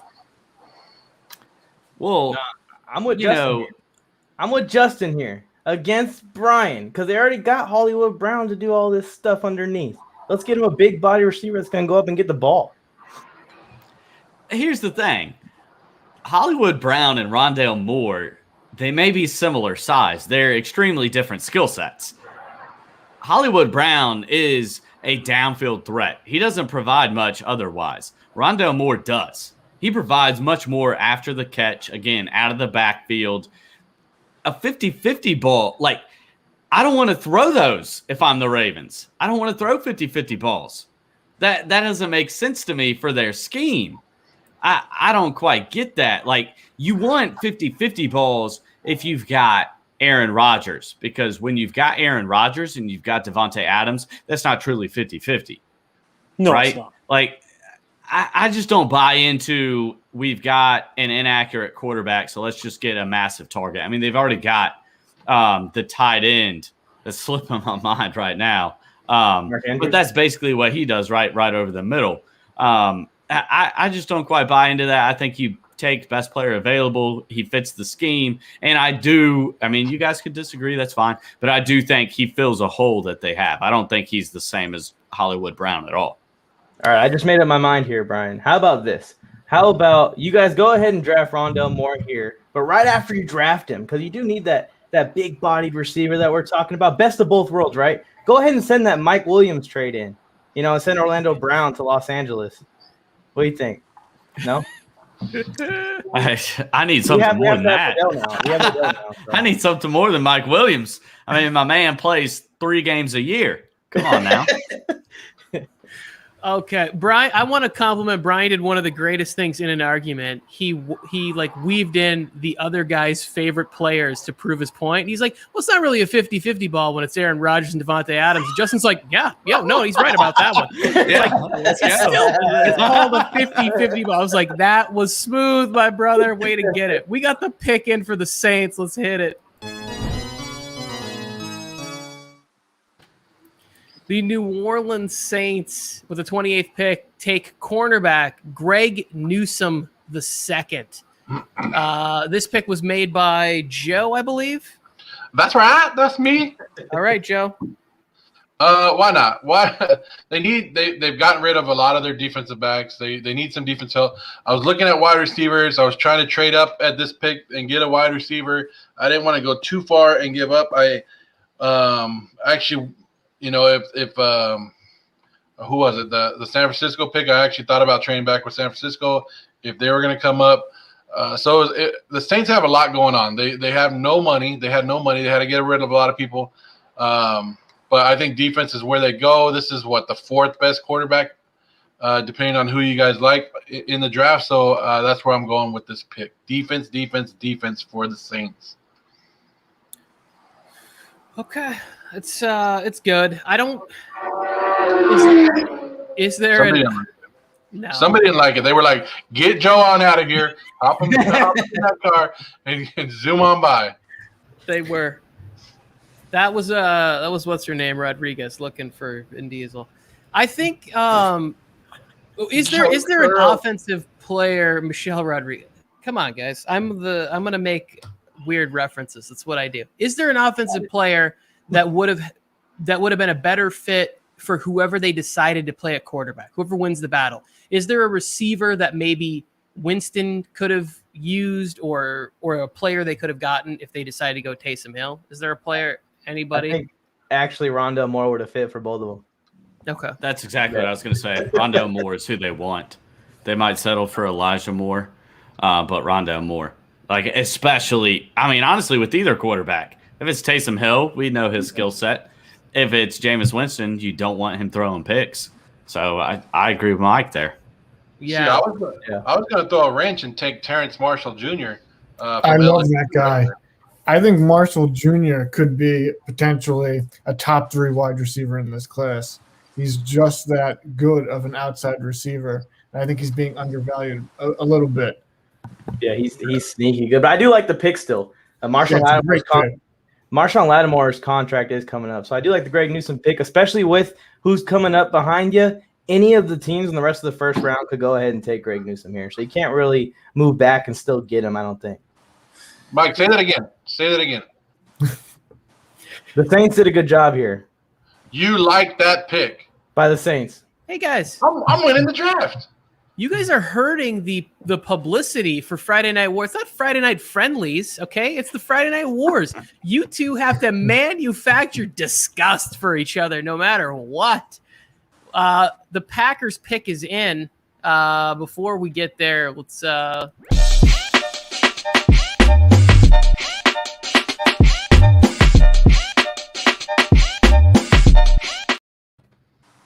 all right. So as I said, the Packers pick is in, and the Packers pick was made by Fantasy Football Therapist, who just was touting an offensive weapon for what it is.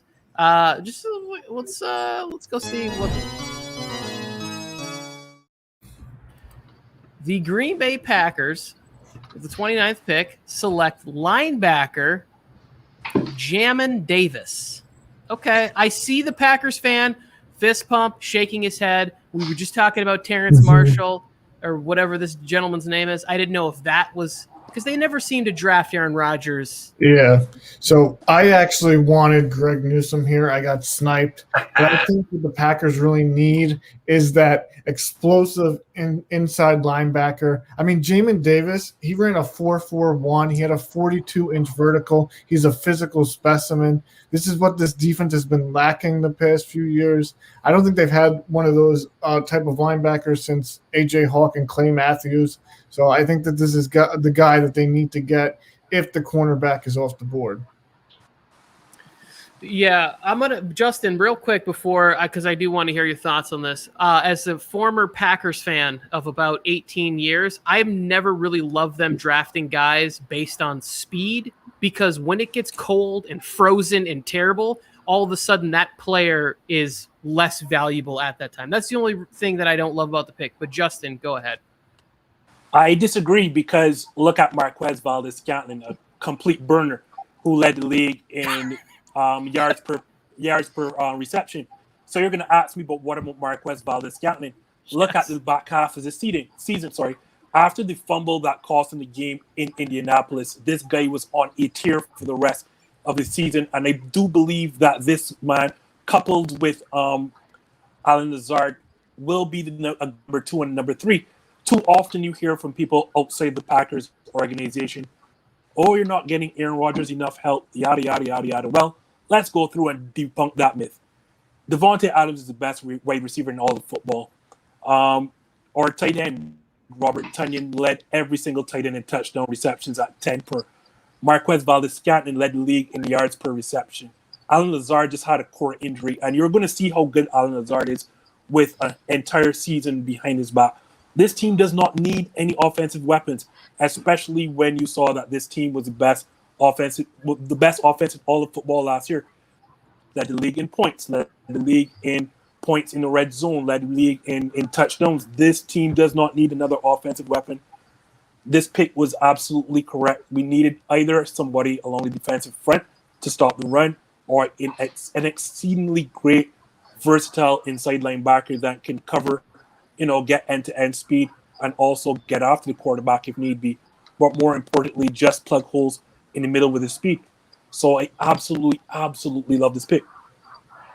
Oh, okay. I sit corrected. I hope my rant wasn't too long. No, I think it was great, and it made me remember a time when Aaron Rodgers was binge drinking in the back of a pickup truck, screaming MVS and Alan Lazard. Remember this right after they lost? Like, he's been complaining about not having weapons. So to say that we're going to debunk the theory, I need him to stop complaining about everything before I will stop complaining. But that's what he does, Tony. He complains. He blames. This is a great pick, not only because it fills a need, but because it continues the false narrative that, the Packers aren't doing enough for Aaron Rodgers. I mean, a top 2 offensive line, a top 5, top 10 running back, the best receiver in football, a solid number 2 and number 3, to say the least, a tight end who should have been a Pro Bowler. They aren't doing enough. I mean, they just aren't doing enough at all. I love. Well, they used to, Brian. They used to be a top-notch offensive line until someone took their center. Someone took their center. That's true. That's true. What an offseason the Chargers are having, by the way. We got Azeez Ojulari, Odell, Corey Linsley coming in. What a great job. I just wanted to come in here and say I love this pick, by the way, by the football therapist. But I want to come in and say that I'm not going to tune in to the first 15 picks of the draft. I'm a defense guy, and I feel like all these guys going to this part in the draft are all steals for what we're getting at. That's what happens when quarterbacks go high like this. I forgot to mention the quarterback.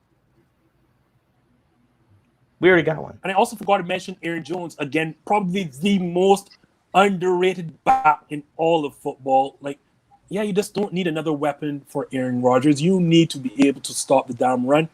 And I just love that pick at inside linebacker. But who's going to play cornerback for the Green Bay Packers when you just took a linebacker? Kevin King. Well, Let's go. I really was banking on Greg Newsome falling to me. And I was heartbroken when that pick came up. My heart sunk. I saw his face. He was like upset about it. Yeah, I was like, oh no, not again.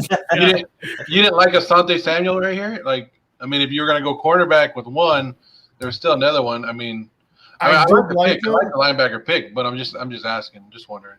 Yeah, I definitely like Asante Samuel Jr. I think that he's a little bit more developmental than some of these other guys.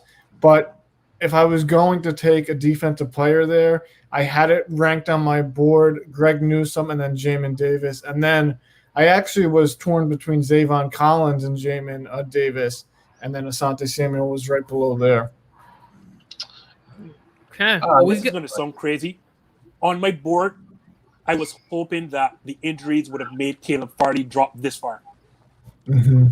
That would be the perfect spot right there. I think you're right, to be quite honest with you, Justin. I think Caleb Farley's falling.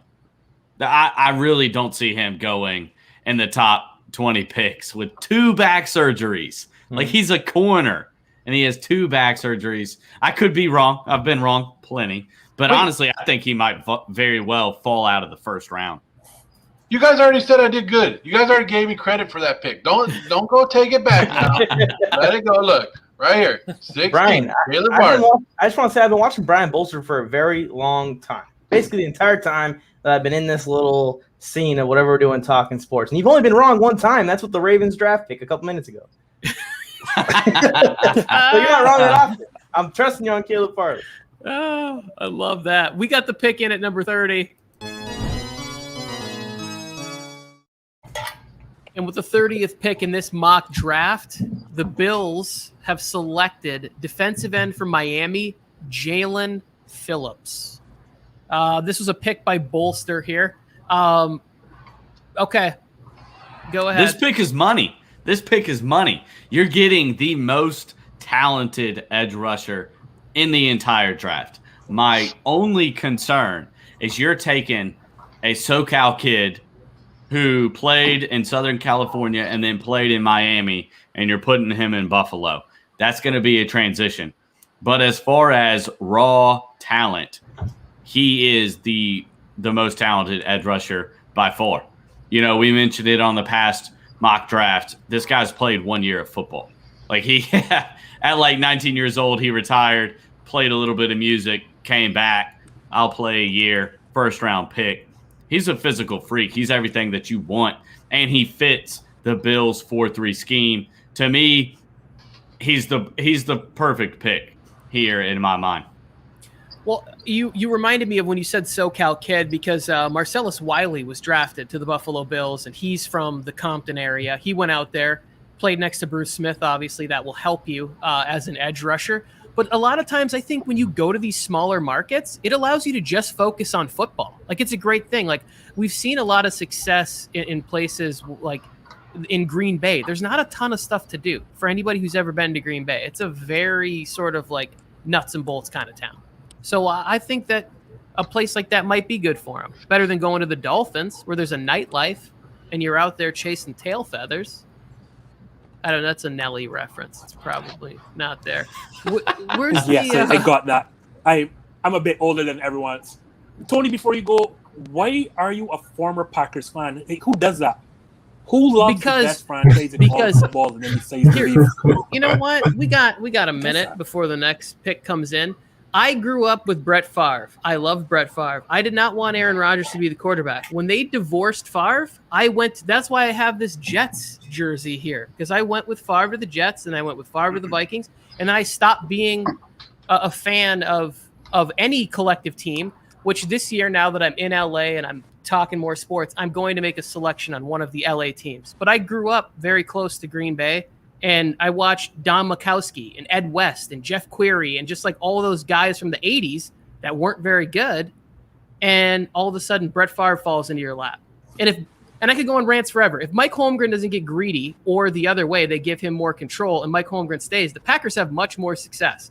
Favre's 3-year, MVP run and everything, that team stays together better, longer. Favre's career is different. But yes, I've never been a fan of Aaron Rodgers. So before you finish, I too grew up a Brett Favre fan, and I was disgusted when Ted Thompson took Aaron Rodgers in the 24th pick in the 2005 draft. But here's my thing. That was the best player in the draft falling to us, and I learned that you just don't question Ted Thompson in the draft. Well, at least not early Ted Thompson. Yeah, let's say that we listened to you. We would not have 31 years straight of Hall of Fame quarterbacking. We would have held on to Brett Favre too long. Aaron Rodgers would be out of town, and you'll be seeing this Jordan Love situation all over again. Yeah, but you're asking me to be rational at like 22 years old when I'm living in Los Angeles, the prime of my life, running around, partying, having a great time. And I was not ready to be rational and have that thought that I was okay with that transition happening. I was never going to be a fan of it. As far as I was concerned, there was a divorce going on, and I was not picking my stepdad. And I went with Pops to New York. And honestly, the way I used to watch Packers games was very unhealthy. I punched holes in walls. I remember after the Owens he caught it game, I drove my mom's van into a snowbank. I was so mad. I was driving home, and I would just I lost control of the Dodge Caravan, the Silver Bullet, boom, right into a snowbank. I had to call for help because Owen shouldn't have caught that ball. He played horrible in that game. He had dropped 4 passes, and he catches one that kills us. 4th and 26, I broke a remote control. I was a very angry Packers fan. And now I just love my kids and my family and my life, and I love to just talk trash and try and be funny.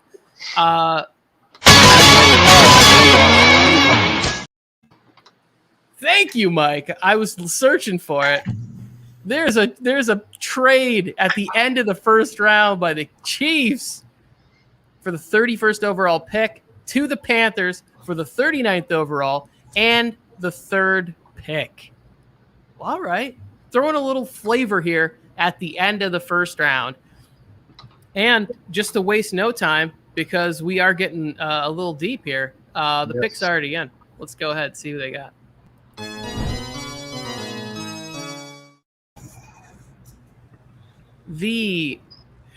Where am I at here? There it is. The Carolina Panthers select LSU wide receiver Terrence Marshall. Yeah, Terrace Marshall. Sorry, go which ahead. is I always pronounce it wrong because it I don't know, it's different. But Terrace Marshall is different himself. He's a physical freak. He is a big receiver that also has the speed. He ran like a 4.36 at his pro day. He has 23 touchdowns the last 2 years. And man, Matt Rule loves speed. Sam Darnold is about to light it up. Rashawn Slater brought in. Now you add Terrace Marshall to the likes of the string bean, Robbie Anderson and DJ Moore. They've got speed all over the place. And man, Sam Darnold, 30 touchdowns, 12 picks. I mean, come on now. Can I get it? I'm with you. I'm cheering for Sam Darnold. Can I get a clarification on why this pick was not made for who was the team that drafted the other short receiver? Ravens. Because it's a scheme fit. It's a scheme fit. I'm telling you, there's a reason that the Ravens haven't just drafted some big receiver. It doesn't make any sense. You have to be accurate to throw to a big receiver. Like, that's a total misconception. That is a total misconception. Rondale Moore is the perfect scheme fit there. You have to be accurate to throw to a receiver that gets no separation. I don't get this misconception that, okay, let's get an inaccurate quarterback and let's throw to a receiver that doesn't get any separation, that needs a jump ball. That makes no sense to me at all. Okay. All right, Brian. All right. Oh, yeah, there's a little. Take your shirt off, Brian. And oh man, he's chasing himself. Here we go. Yes. Anybody else? I actually really like this pick in this trade for the Panthers. Is this? Did the Chiefs? What do the Chiefs really need? They need an offensive lineman. I don't know if you're taking an offensive lineman at this pick. Anybody want to dissect that portion of the trade? See, I think the Chiefs, that's what the Chiefs want. They're going to probably want offensive line. And they're only dropping, 9 picks right here? They're only going to drop 9 picks, so it's not falling. They're going to add a 3rd-round pick with it if that's the deal. And this draft is loaded with offensive linemen, so why not drive back? And now you can get 2 instead of 1, and it didn't cost you much because, I don't know what's going to be there 9 picks from now, but I'm pretty sure there's going to be another good offensive lineman for you. Yeah, you got guys like Creed Humphrey still on the board. You got guys like Wyatt Davis still on the board. You got guys like Samuel Cosme still on the board. Walker Little still on the board. It's a really good trade for the Chiefs. Well, when they made a trade, value. Yep, I was actually targeting defensive tackle from Alabama, Barmore, when I was looking, and I figured, he's going to slide out of the 1st round anyway, so thanks a lot for trading Brian, because, I didn't need to take him at 31. I figured I can get him in early the 2nd round, because, again, I thought one of the biggest deficiencies of the Chiefs is stopping the run, and what better than to get a big defensive tackle to do that? So I was targeting Barmore from Alabama, and I said, Brian wants to move up. I feel like he might be. I just have a premonition. I don't know. Yeah. You might be a little disappointed, but from my perspective, the Panthers' perspective here, I think it's just all about, being aggressive. Aggressive wins. If you're going to make the trade for Sam Darnold, you might as well go all in. And I agree. And the pick is in 32. And the Tampa Bay Super Bowl champion Buccaneers, the Tom Brady loving Bucks.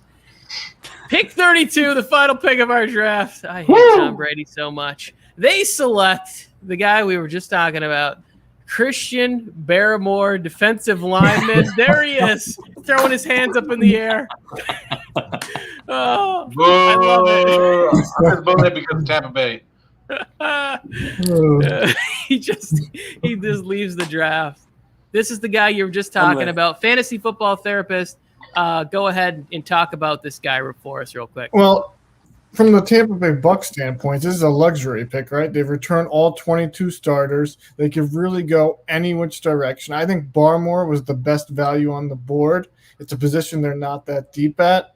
And look what they won with last year in the Super Bowl, their defensive front. You get another guy to add to the rotation. You get another guy to really get after the quarterback. He's great in the run game. I love this pick for Tampa Bay to potentially make another Super Bowl run.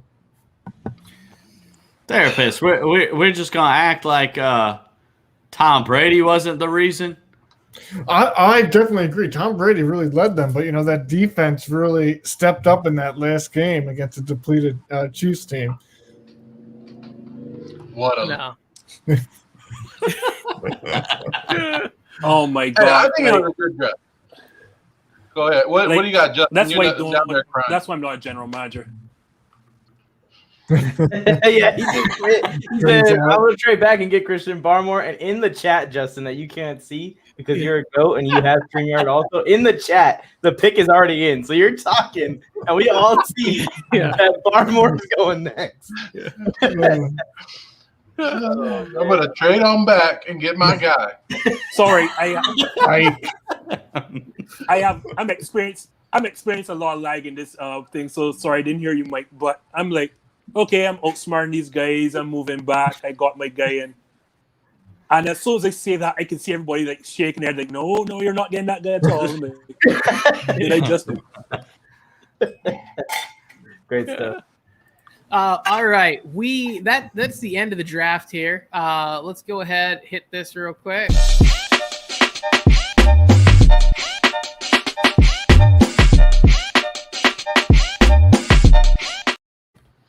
Want to thank everybody for tuning in to the Warzone Sports Mock Draft 2.0 version that we got going on here. The Fantasy Football Therapist, go follow him on YouTube and Instagram. Always putting out great stuff. We got Brian Bolster for Bolstered Up Sports at Instagram and Twitter and YouTubes and podcasts, and this just in YouTube channel, always putting out stuff on Instagram. And going live quite often Thursday nights, having fun there. Mike on the Mike Sports, Joe Morley Sports. Make sure to subscribe and like, comment, all that fun stuff that you can do so we can have more hilarity, hijinks, wonderful stuff with the Warzone Sports Network draft that we got going on here. Mike, Joe, anybody? Did I miss anything? Sports Force, man. Sports Force. There it is. Every Wednesday, check it out. We can. I really enjoyed the MLB instant replay discussion that was had on this last week's, and just replay in general. The passion for getting stuff wrong, get mad about it.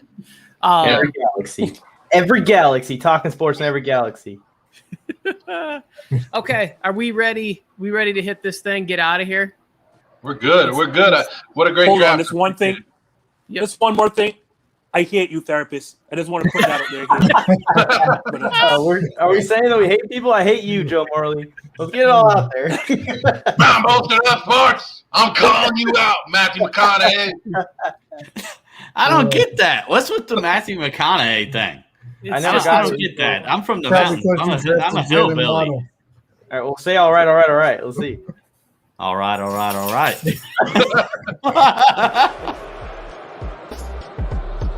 With the first